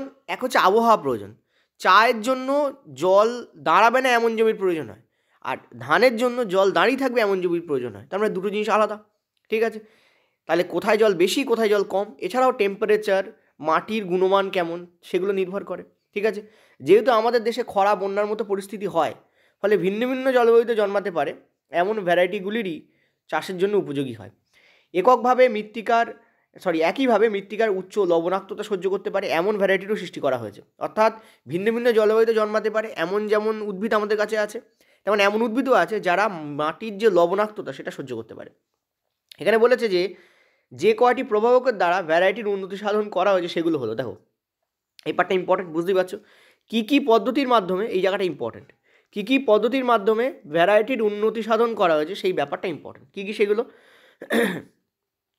দেখো, উচ্চ ফলনশীলতা, প্রতি একর জমিতে খাদ্যশস্যের উৎপাদন বৃদ্ধি করা। ফলনশীলতা শব্দের অর্থ কী? ফলন বেড়ে যাওয়া, বাড়িয়ে দেওয়া, ইনক্রিজ দ্য প্রোডাক্টিভিটি, ঠিক আছে? তো এটা একটা ইম্পর্টেন্ট। নেক্সট কী বলেছে দেখো, হুইচ ইজ ভেরি ইম্পর্টেন্ট। দেখো কি বলেছে, উচ্চ ফলনশীলতা যেমন ইম্পর্টেন্ট। এক মিনিট, আচ্ছা এটা কি নেই, এটাকে নীল করে দিই তাহলে বেটার বুঝতে পারবে। দেখো, উচ্চ ফলনশীলতা, প্রতি একর জমিতে খাদ্যশস্যের উৎপাদন বৃদ্ধি। নেক্সট হচ্ছে গুণগত মানের উন্নয়ন, খাদ্যশস্যের ফলনের গুণগত দিক থেকে শস্যভেদে ভিন্ন হয়। গমের ক্ষেত্রে বেকিংয়ের গুণমান, ডালে প্রোটিনের গুণমান এবং তৈলবীজে তেলের গুণমান এবং ফল ও শাকসবজিতে সংরক্ষণের গুণমান গুরুত্বপূর্ণ। তাহলে কোন উদ্ভিদ আমরা চাষ করছি এবং তার গুণমান কীভাবে স্থির হবে? গমের জন্য বেকিংয়ের গুণমান, ডালে প্রোটিনের গুণমান, তৈলবীজে তেলের গুণমান আর ফল ও শাকসবজিতে সংরক্ষণের গুণমান গুরুত্বপূর্ণ। তাহলে এই পার্টটা ইম্পর্টেন্ট, কেন বুঝতে পারছো? নেক্সট কী বলছে দেখো, আমি একটু ওপরে তুলে নিই। নেক্সট হচ্ছে দেখো, এইটা কিন্তু রেলের পরীক্ষা পড়েছিল যে জীবজ এবং অজীবজ প্রভাবক আছে। কাকে বলা হয় জীবজ এবং অজীবজ প্রভাবক? যে এমন কিছু কিছু জীব আছে যারা সংরক্ষণে বাধা দান করে, যেমন ইঁদুর, যেমন বিভিন্ন পোকামাকড়, যেমন নিমাটোড। এরা কি করে? নিমাটোড হচ্ছে একটা টাইপের জীব, ঠিক আছে? এরা কি করে? এরা হচ্ছে শস্যের ক্ষতি করে, ঠিক আছে? আর আমাদের দেশে যে পরিবর্তিত যে প্রাকৃতিক অবস্থা সেটাও কিন্তু পরিবেশের ক্ষতি করে। অতিরিক্ত আর্দ্র পরিবেশে শস্য নষ্ট হয়ে যায়, আবার প্রচণ্ড শুষ্ক পরিবেশেও কিন্তু শস্য নষ্ট হয়, ঠিক আছে? এখানে বলেছে দুই ধরনের প্রভাবক আছে, এফেক্টর আছে। জীব থেকে আসছে তাদেরকে আমরা জীবজ বলছি, আর যে জিনিসগুলো জীব থেকে আসছে না অথচ শস্যের ক্ষতি করছে বা শস্যের গুণমানকে প্রভাবিত করছে তাদেরকে আমরা বলি অজীবজ। এই দুটো পার্ট থেকে কিন্তু রেলের পরীক্ষায় প্রশ্ন এসেছিল এই পার্টটা থেকে, ঠিক আছে? সো ইম্পর্টেন্ট হয়ে যাচ্ছে। এবার দেখো বলেছে যে পরিপক্কতার সময়কালের পরিবর্তন। দেখো, বীজ বপন থেকে শুরু করে শস্য সংরক্ষণ বা সংগ্রহ করা, তাতে সময় যত কম লাগবে সেটা ইম্পর্ট্যান্ট। তুমি যদি 2 মাসেই বা 3 মাসেই যদি একটা শস্য ফলিয়ে তাকে কেটে তাকে বাজারে রপ্তানি করার পর জমি ফাঁকা আছে দেখে আরেকটা শস্য পুঁততে পারো এবং তাকেও কেটে রপ্তানি করার পর দেখো আবার সময় আছে তো আরেকটা শস্য পোঁতো, তার মানে একই বছরে তুমি 3টে শস্যের চাষ করলে, তার ফলে তুমি সাপ্লাইও করছো বাজারে বেশি, তোমার পকেটে টাকাও বেশি আসছে, মানে তোমার অর্থনৈতিক মান উন্নয়ন হচ্ছে। এখানে ইম্পর্টেন্ট জিনিস যে যত কম সময়ে শস্য ফলানো যায় সেটা কিন্তু ইম্পর্টেন্ট, এবং তার জন্য উদ্ভিদের গুণমান যেমন ভালো হওয়ার প্রয়োজন তেমন পয়েন্ট টু বি নোটেড, খুব ইম্পর্টেন্ট। সেটা কি? সেটা হচ্ছে যে উন্নত যন্ত্রপাতিরও কিন্তু ক্রয় করা প্রয়োজন। তুমি যদি 5 হেক্টর জমিতে কোদাল কুড়ুল নিয়ে বসে পড়ো তাহলে তুমি কখনোই 3টে তো কি একটাও ভালো করে চাষ করতে পারবে না, ঠিক আছে? এছাড়া একটা কথা বলেছে যে তুমি যদি একই সময়ে একাধিকবার ফসল ফলাও তাহলে যেটা সুবিধা হবে সেটা হচ্ছে প্রতিটি ফসলের পরিপক্কতার সময়কাল কম হওয়ায় ফসলের উৎপাদন মূল্যও হ্রাস পায়। মানে তুমি ধরো 6 মাস ধরে একটা ফসল ফলাচ্ছ, তাহলে 6 মাস ধরে সেই ফসল কিন্তু বাজারে রপ্তানি হচ্ছে না। তো এমন ফসল যদি ভারত ফলাতে আরম্ভ করে যার সময়কাল 6 মাস, তাহলে 6 মাস ধরে সেই ফসল ফলাতে গিয়ে বাজারে কিন্তু সেই ফসলের যোগান কমে যাবে, যার ফলে কী হবে, তার দাম বেড়ে যাবে। এটা এখানে বলেছে।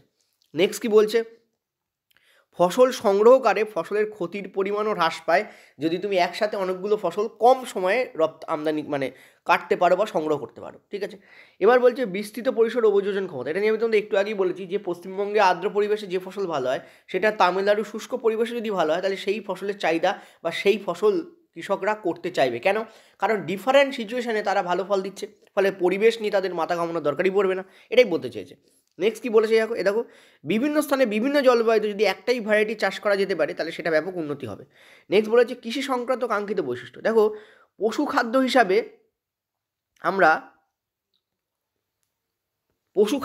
আমরা এমন ফসলকে চাই যে ফসলের দৈর্ঘ্য বেশি হয়। এটা ইম্পর্টেন্ট, এটা দিয়ে রেল প্রশ্ন দিতে পারে, এখনও দেয়নি বাট দিতে পারে, যে পশু খাদ্যের জন্য আমরা কেমন, আমাদের গুণমান কেমন হবে। ঠিক আছে, পশু খাদ্যের জন্য আমাদের সেই টাইপের উদ্ভিদ দরকার যাদের দীর্ঘ তোমাদের কাণ্ড থাকবে এবং তারা ঝাঁকড়া হবে, অর্থাৎ প্রচুর শাখা পোশাখা যুক্ত হবে। কিন্তু সেমভাবে আমরা যদি খাদ্যশস্যের কথা বলি তাহলে এদের কাণ্ড হওয়া উচিত খর্ব, অর্থাৎ কাণ্ডের দৈর্ঘ্য বড় হবে না এবং বড় হবে না, এটাই বলছে। কেন বড় হবে না সেটার কারণ নিচে দিয়েছে। কেন বড় হবে না? কারণ দেখো কোনো উদ্ভিদ যত মোটা যত লম্বা হবে তাকে পুষ্টি দেওয়ার জন্যও কিন্তু তত বেশি খোরাকের প্রয়োজন হবে। তো একটা উদ্ভিদ যদি তাল গাছের মতো বড় হয় বা নারকেল গাছের মতো বড় হয় তাহলে তার বৃদ্ধি হতেও প্রচুর সময় নেবে, বছরের পর বছর সময় নেবে। আর 2 নম্বর কি, মাটি থেকে তারা প্রচুর পরিশোষক কী করবে, তারা নিয়ে নেবে, যার ফলে মাটির যে ক্ষমতা, উর্বরতা সেটা কমে যাবে। সেই জন্য আমরা যখন কোনো খাদ্যশস্যের চাষ করতে চাই আমাদের খাদ্যের জন্য, তখন আমরা চেষ্টা করি সেই খাদ্যের যাতে হাইট প্রচণ্ড বড় না হয় এবং তাদের যাতে কাণ্ড প্রচণ্ড মোটা না হয়, তারা যাতে, যেটাকে আমরা বলি একবীজপত্রী উদ্ভিদের চাষ বেশি হয়। তোমরা দেখবে নর্মালি আমরা চারপাশে যে বড় বড় গাছ দেখি সেগুলো দ্বিবীজপত্রী হয়, আর যেগুলো আমরা চাষ করি সেগুলো নর্মালি একবীজপত্রী হয়। কেন? কারণ এরা মোটা হয় না, এরা ছোট হয়, এদের কাণ্ডের হাইট খুব লম্বা হয় না, ফলে তারা অল্প সময়ে তাদের জীবনকাল, ফলে দ্রুত চাষ করা যায় এবং তারা মাটি থেকে যথেষ্ট পরিমাণ পরিপোষক নিয়ে মাটিকে উর্বরতাহীন করে দেয় না। ঠিক আছে, এই কারণেই ইম্পর্ট্যান্ট। এবার নিচে দেখো কী বলেছে, যে শস্য উৎপাদন সম্বন্ধীয় ব্যবস্থাপনা। দেখো আমাদের দেশে ছোট কৃষক যেমন আছেন তেমন বড় বড় কৃষকরাও আছেন। ফলে মনে রাখবে খুব ইম্পর্ট্যান্ট জিনিস, সেটা হচ্ছে যে ছোট কৃষকদের হাতে যাতে যাদের অর্থনৈতিক পরিস্থিতি খারাপ, যাদের হাতে কম মূলধন আছে, তাদের হাতে যাতে উন্নত যন্ত্রপাতি তুলে দেওয়া যায় এই চেষ্টাটা করাটা খুব দরকার। কারণ ছোট কৃষকের পরিমাণ বেশি, সংখ্যা বেশি তাদের, বড় কৃষকের সংখ্যা কম তুলনায়। ফলে বড় কৃষকরা বেশি পরিমাণ অর্থনৈতিকভাবে সবল হওয়ার কারণে তারা কি করছে, তারা বড় বড় জমিতে প্রচুর ফসল ফলাচ্ছে, যেখানে ছোট ছোট কৃষকদের কিন্তু অবস্থা সঙ্গীন হয়ে পড়ছে দিন দিন। তো এই জন্য কৃষি জমির ক্ষেত্রে মনে রাখবে বৈজ্ঞানিক পদ্ধতি ব্যবহার করা এবং উন্নত ধরনের যন্ত্রপাতির ব্যবহার করাটা ভীষণ প্রয়োজন, যাতে অল্প খরচে, ঠিক আছে, বেশি পরিমাণ বা অল্প সময়ে বেশি পরিমাণ কী করা যায়, যাতে চাষাবাদ করা যায়, ঠিক আছে, বা শস্যের উৎপাদন করা যায়। এবার বলছে পরিপোষকের ব্যবস্থা। দেখো বৃদ্ধি, বিকাশ এবং সুস্থ থাকার জন্য আমাদের যেমন খাদ্যের প্রয়োজন, ঠিক আছে, তেমন উদ্ভিদেরও কিন্তু খাদ্যের প্রয়োজন। এইটা হচ্ছে ইম্পর্ট্যান্ট লাইন, এই প্যারাটা ভীষণ ভীষণ ইম্পর্ট্যান্ট। এখানে তোমরা মাইক্রো আর ম্যাক্রো যে ব্যাপার আছে, অর্থাৎ বিভিন্ন পরিপোষক, সেটা নিয়ে তোমরা এখানে বলা আছে। এখানে দেখো 13টা পরিপোষক উদ্ভিদের প্রয়োজন হয়।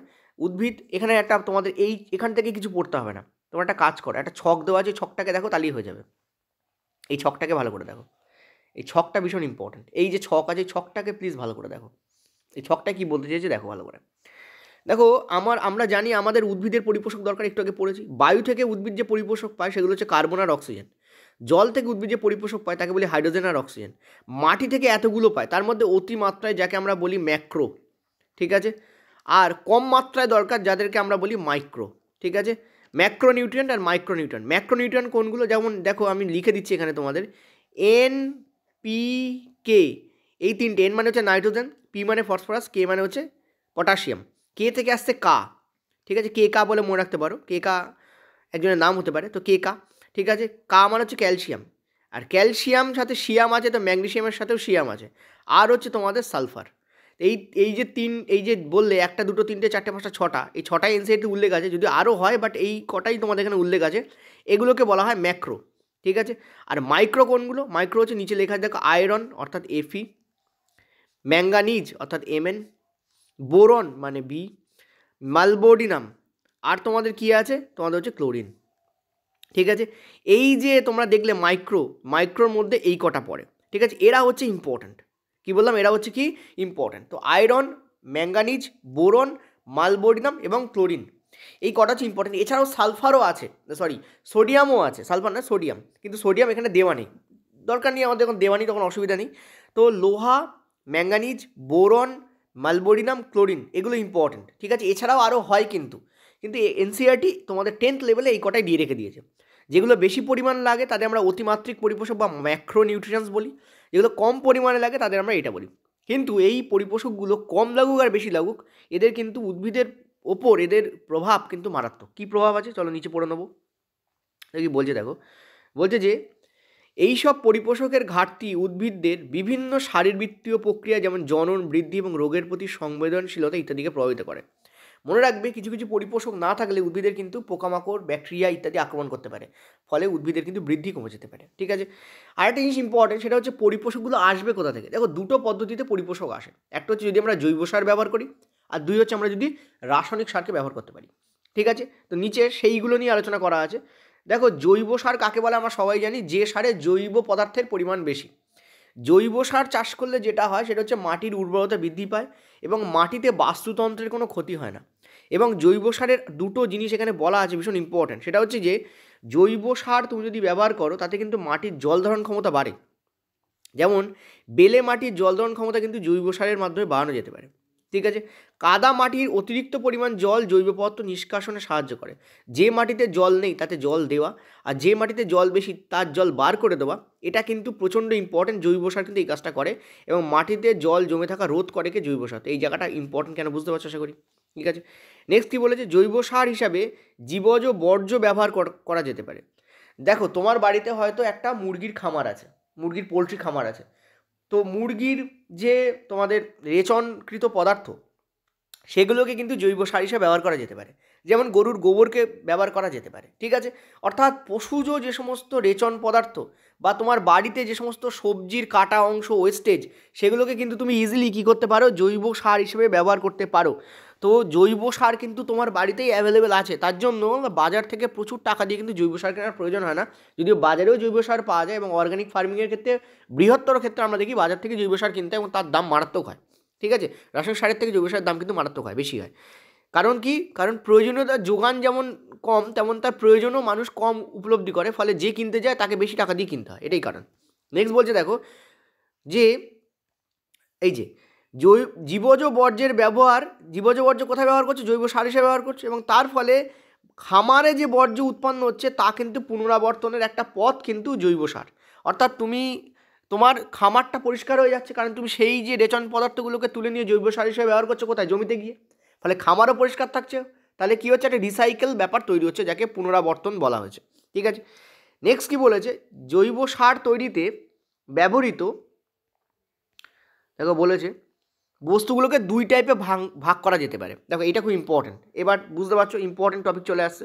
কী কী সেগুলো দেখো, ইম্পর্টেন্ট খুব।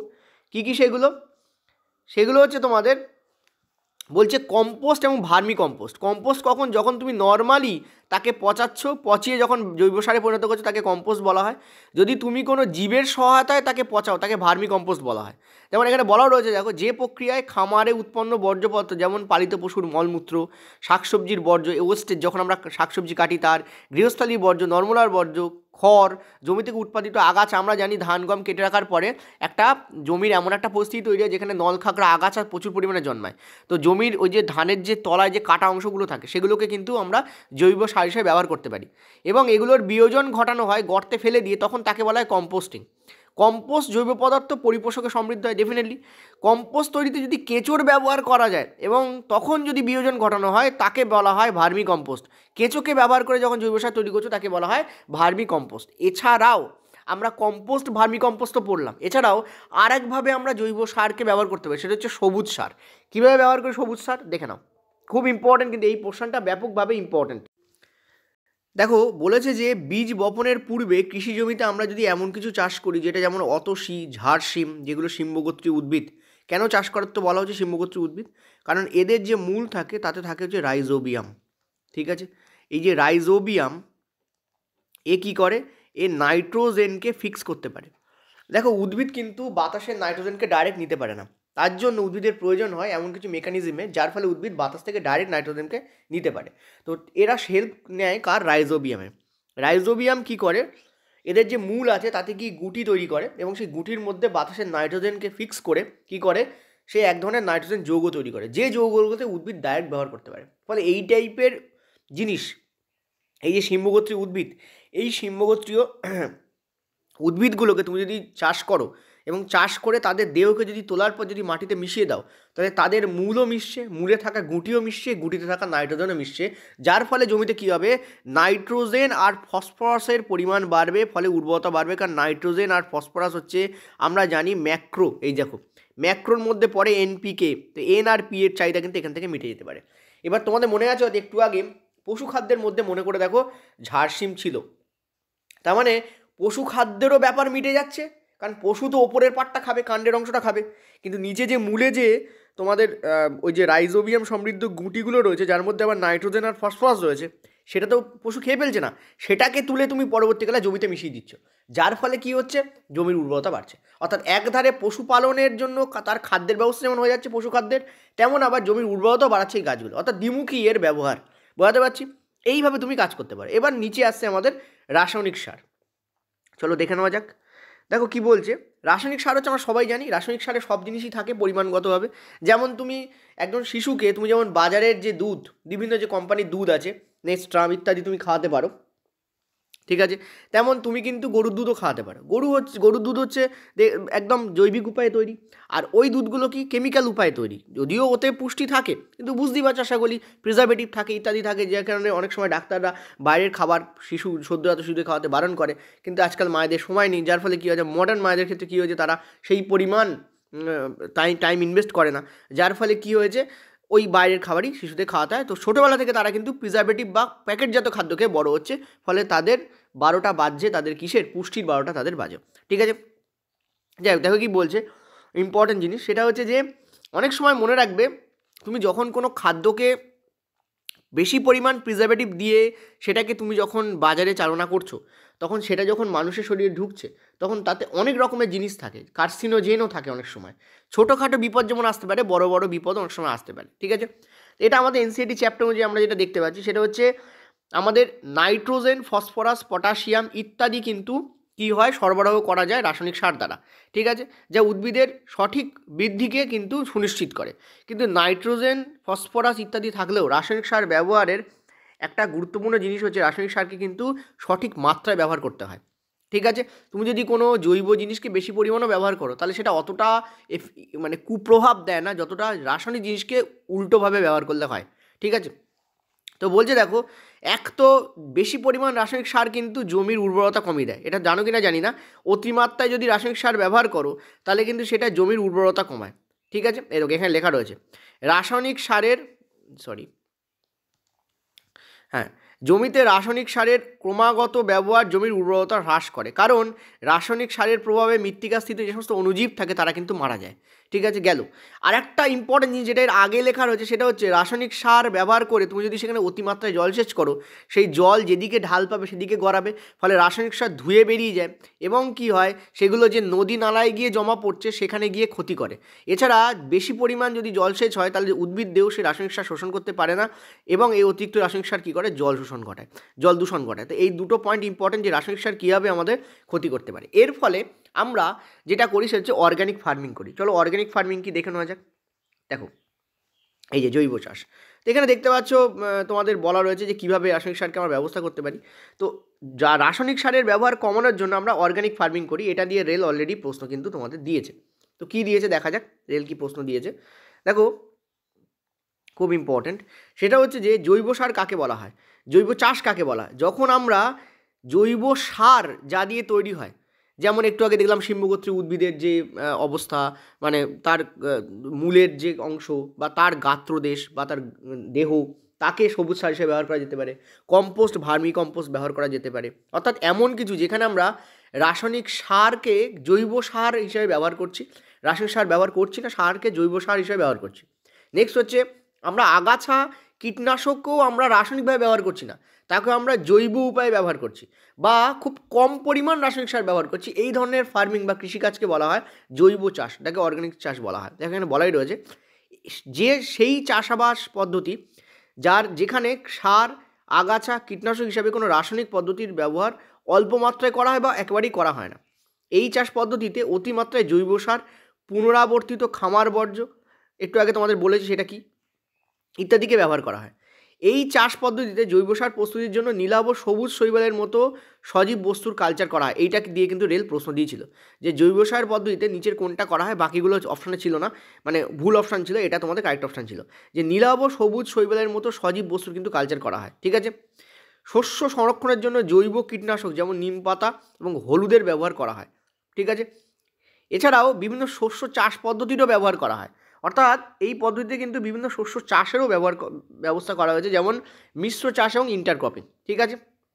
আচ্ছা, তো আমরা নিচে পড়ব যে কী কী আছে, যেমন জলসেচ ইম্পর্টেন্ট জিনিস। দেখো আমাদের ভারতে মূলত কৃষি বৃষ্টি নির্ভর, কিন্তু অর্থাৎ মৌসুমি বায়ু আসছে এবং যাচ্ছে, এটা খুব ইম্পর্ট্যান্ট কৃষির জন্য, কারণ মৌসুমি বায়ু কী ডেকে নিয়ে আসে, বৃষ্টি ডেকে নিয়ে আসে, এবং মৌসুমি বায়ুর যদি যাতায়াতটা যদি ঠিকঠাকভাবে না হয়, সেটা যদি একটা অনিয়মিতভাবে হয়, তাহলে সেটা কৃষির ওপর ব্যাপক প্রভাব ফেলে। ঠিক আছে, বোঝাতে পারছি আমি? তো এইগুলো এই জন্যই লেখা রয়েছে যে ঝুরঝুরে আরেকটা জিনিস মনে রাখবে, মাটি যত ঝুরঝুরে হবে তার জল ধারণ ক্ষমতা কম হয়। কেন?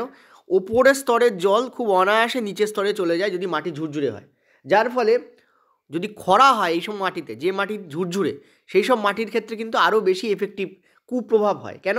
কারণ একে তো তাতে জল থাকে না, দুই খরার ফলে বৃষ্টিও হয়নি, যার ফলে ওপরে জলের স্তর নিচে নেমে যায় আর ওপরে যে উদ্ভিদগুলো থাকে তাদের ক্ষতি হয়। ঠিক আছে, এই প্যারাটাই এখানে আরও জেনে নাওতে বলা আছে।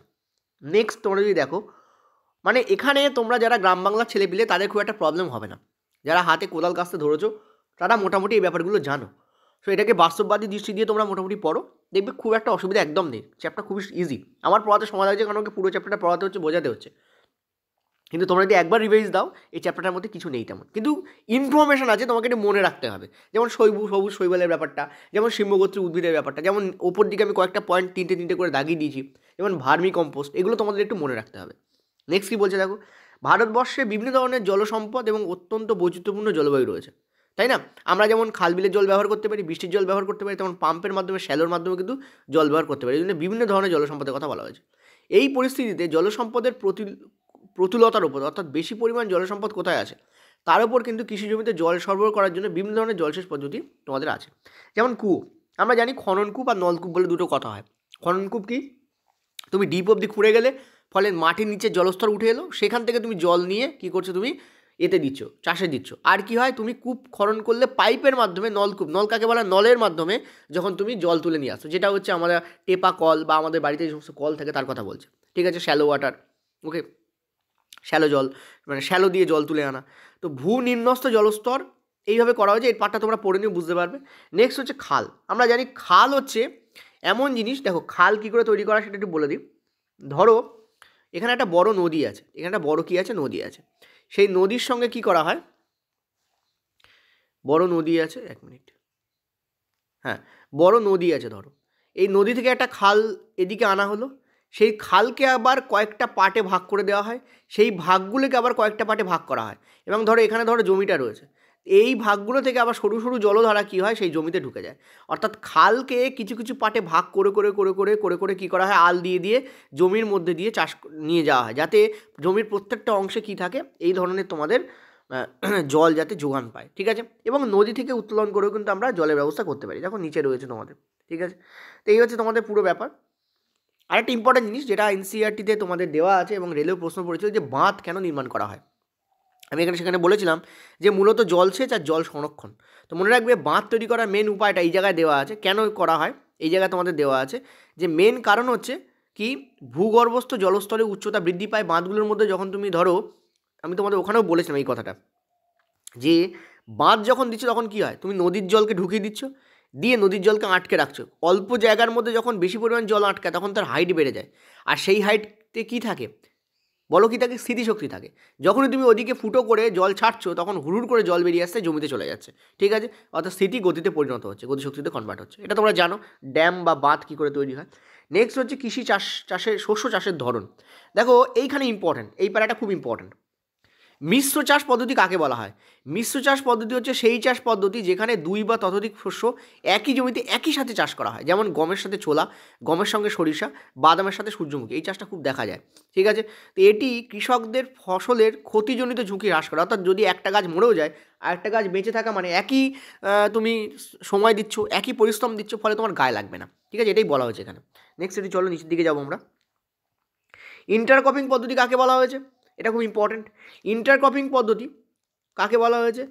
যে একই জমিতে একটি নির্দিষ্ট ধরন মেনে দুই বা ততোধিক শস্যের ফলন, অর্থাৎ দুটো শস্য তুমি চাষ করেছো দুদিকে, মাঝখানে তুমি একটা অন্য শস্য চাষ করেছো। বা এমনও হতে পারে দুটো শস্য তুমি ধরো অগস্ট থেকে তোমাদের সেপ্টেম্বর অবধি চাষ করেছো, তারপরে তুমি অন্য একটা শস্য চাষ করেছো, তারপরে আবার তুমি পরবর্তীকালে এই একই শস্য তুমি আবার চাষ করলে। এই ধরনের শস্য চাষ পদ্ধতিকে ইন্টারক্রপিং বলা হয়, মানে ক্রপিংয়ের মধ্যে ক্রপ, ঠিক আছে? একটি শস্যের কয়েকটি সারি, দ্বিতীয় একটি শস্যের কয়েকটি সারি একান্তরভাবে চাষ করা হয়। যেমন ধরো সোয়াবিন আর ভুট্টা, বাজরা আর বরবটি। এই পার্টটা মনে রাখো, এগুলো দিয়ে প্রশ্ন আসবে কিন্তু, যে সোয়াবিন আর ভুট্টা চাষ কী ধরনের চাষের মধ্যে পড়ে, ঠিক আছে? এই শস্য উদ্ভিদগুলো নির্বাচন এমনভাবে করতে হয় যাতে একই টাইপের পরিপোষক সব উদ্ভিদ না নেয়। ধরো এও 50% নাইট্রোজেন আর 20% ফসফরাস গ্রহণ করে। যদি এই ভুট্টাও যদি তাই করে তাহলে কী হবে, মাটির উর্বরতা সঙ্গে সঙ্গে কমে যাবে। যার ফলে কী হয়, এমনভাবে চাষ করা হয় যাতে ব্যালেন্সড উপায় করা যায়। অর্থাৎ এ যদি এ আর বিকে পরিপোষক হিসেবে ব্যবহার করে, তো অন্য গাছটা যেন সি আর ডিকে ব্যবহার করে, যাতে এই দুটোর মধ্যে ক্ল্যাশ না হয়। যদি এও একে নেয়, এও যদি একে নেয়, তাহলে দুজনের মধ্যে টানাটানি পড়ে যাবে। সো এ এবং এ বিকে নিচ্ছে নিউট্রিয়েন্টের মধ্যে, আর এ সি আর ডিকে নিচ্ছে। তাতে কী হবে, নিজেরা ভাগযোগ করে খাবে এবং খাদ্যের বা মাটিতে যে পরিপোষক, এক্ষেত্রে উদ্ভিদের খাদ্য বলতে মাটির পরিপোষক, তোমরা একটু আগে বললে মাইক্রো আর ম্যাক্রো, সেইগুলোর যাতে ঘাটতি না হয়, এটাই বলতে চেয়েছে। এগুলো তোমরা একবার পড়ে নিও, ঠিক আছে?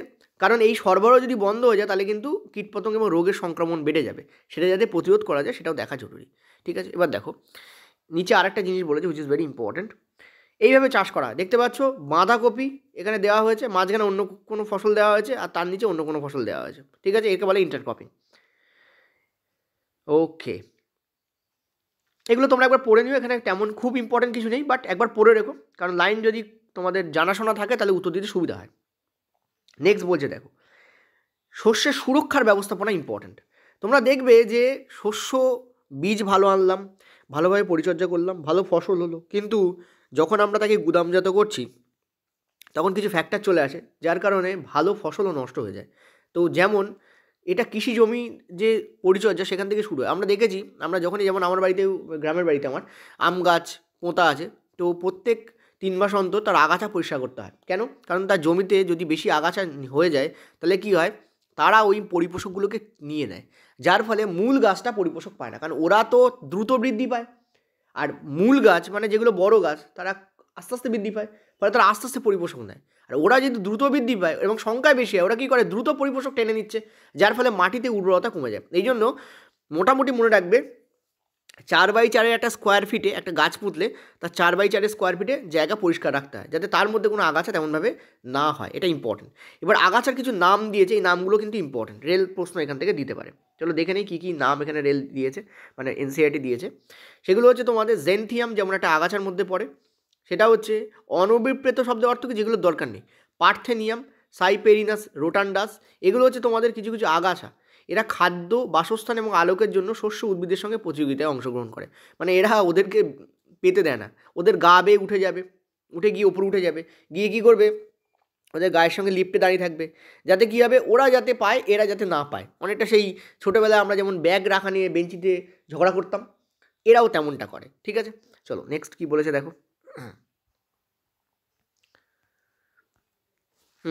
এখানে বলেছে দেখো, সাধারণত কীটপতঙ্গ 3টি উপায়ে শস্যকে আক্রমণ করে: শস্যের মূল ও পাতা কেটে দেওয়া, শস্যের বিভিন্ন অঙ্গের থেকে পুষ্টিরস শোষণ করে নেওয়া, এবং উদ্ভিদের কাণ্ড ও ফলের গায়ে ছিদ্র করা। এই কীটপতঙ্গরা শস্যের ক্ষতি সাধন করে, এর ফলে ফসলের উৎপাদন হ্রাস পায়। এছাড়াও ব্যাকটেরিয়া, ছত্রাক, ভাইরাসের মতো প্যাথোজেনও আছে যারা রোগ তৈরি করতে পারে। এই প্যাথোজেনগুলো মাটি, জল এবং বায়ুতে থাকতে পারে। এগুলো একটু পড়ে নিলে, এগুলো সবাই জানি। তো এদের নিয়ন্ত্রণে সবথেকে বেশি যে ব্যবস্থা গ্রহণ করা সেটা হচ্ছে পেস্টিসাইড। পেস্টিসাইডগুলোর মধ্যে কী কী আছে? আগাছা নাশক আছে, কীটপতঙ্গ নাশক থাকে, ছত্রাকনাশক থাকে। রাসায়নিকভাবে পেস্টিসাইডগুলোকে যদি তুমি তৈরি করো, তারা শস্য উদ্ভিদের উপর ছড়িয়ে দেওয়া হবে, মাটিতে বা বীজকে জীবাণুমুক্ত করতে ব্যবহার করা হয়। তবে এই ধরনের রাসায়নিক যদি অতিরিক্তভাবে ব্যবহার করো, তাহলে আমি একটু আগে বলেছি যে মাটির ক্ষতি হয়, প্লাস অতিরিক্ত রাসায়নিক ধুয়ে পুকুর নদী নালাতে সঞ্চিত হয় এবং সেই জল তুমি যখন গ্রহণ করবে তখন তোমার দেহে বায়োম্যাগনিফিকেশন হবে। আমরা জানি যে নিচের স্তরে বিষাক্ত পদার্থ কম জমা পড়ে, যেখানে উপরের স্তরে বিষাক্ত পদার্থ সবথেকে বেশি জমা পড়ে। ওকে, কি বললাম? নিচের স্তরে বিষাক্ত পদার্থ কম জমা পড়ে, উপরের স্তরে বিষাক্ত পদার্থ বেশি জমা হয়। যেমন আমাদের দেহে মানে তৃতীয় শ্রেণীর খাদকের দেহে কিন্তু বিষাক্ত পদার্থ বেশি জমা হয়, ঠিক আছে, আমরা সবাই জানি। নেক্সট কী বলেছে যে এই ধরনের পদার্থ কিন্তু থাকলে কী হয়? আমাদের দেহের প্রচণ্ড ক্ষতি হতে পারে, ঠিক আছে। এই জন্য বলেছে উদ্ভিদ ও প্রাণীর প্রজাতির ক্ষতি করে, আবার অন্যদিকে এরা পরিবেশ দূষণও ঘটায়, এটাই বলেছে।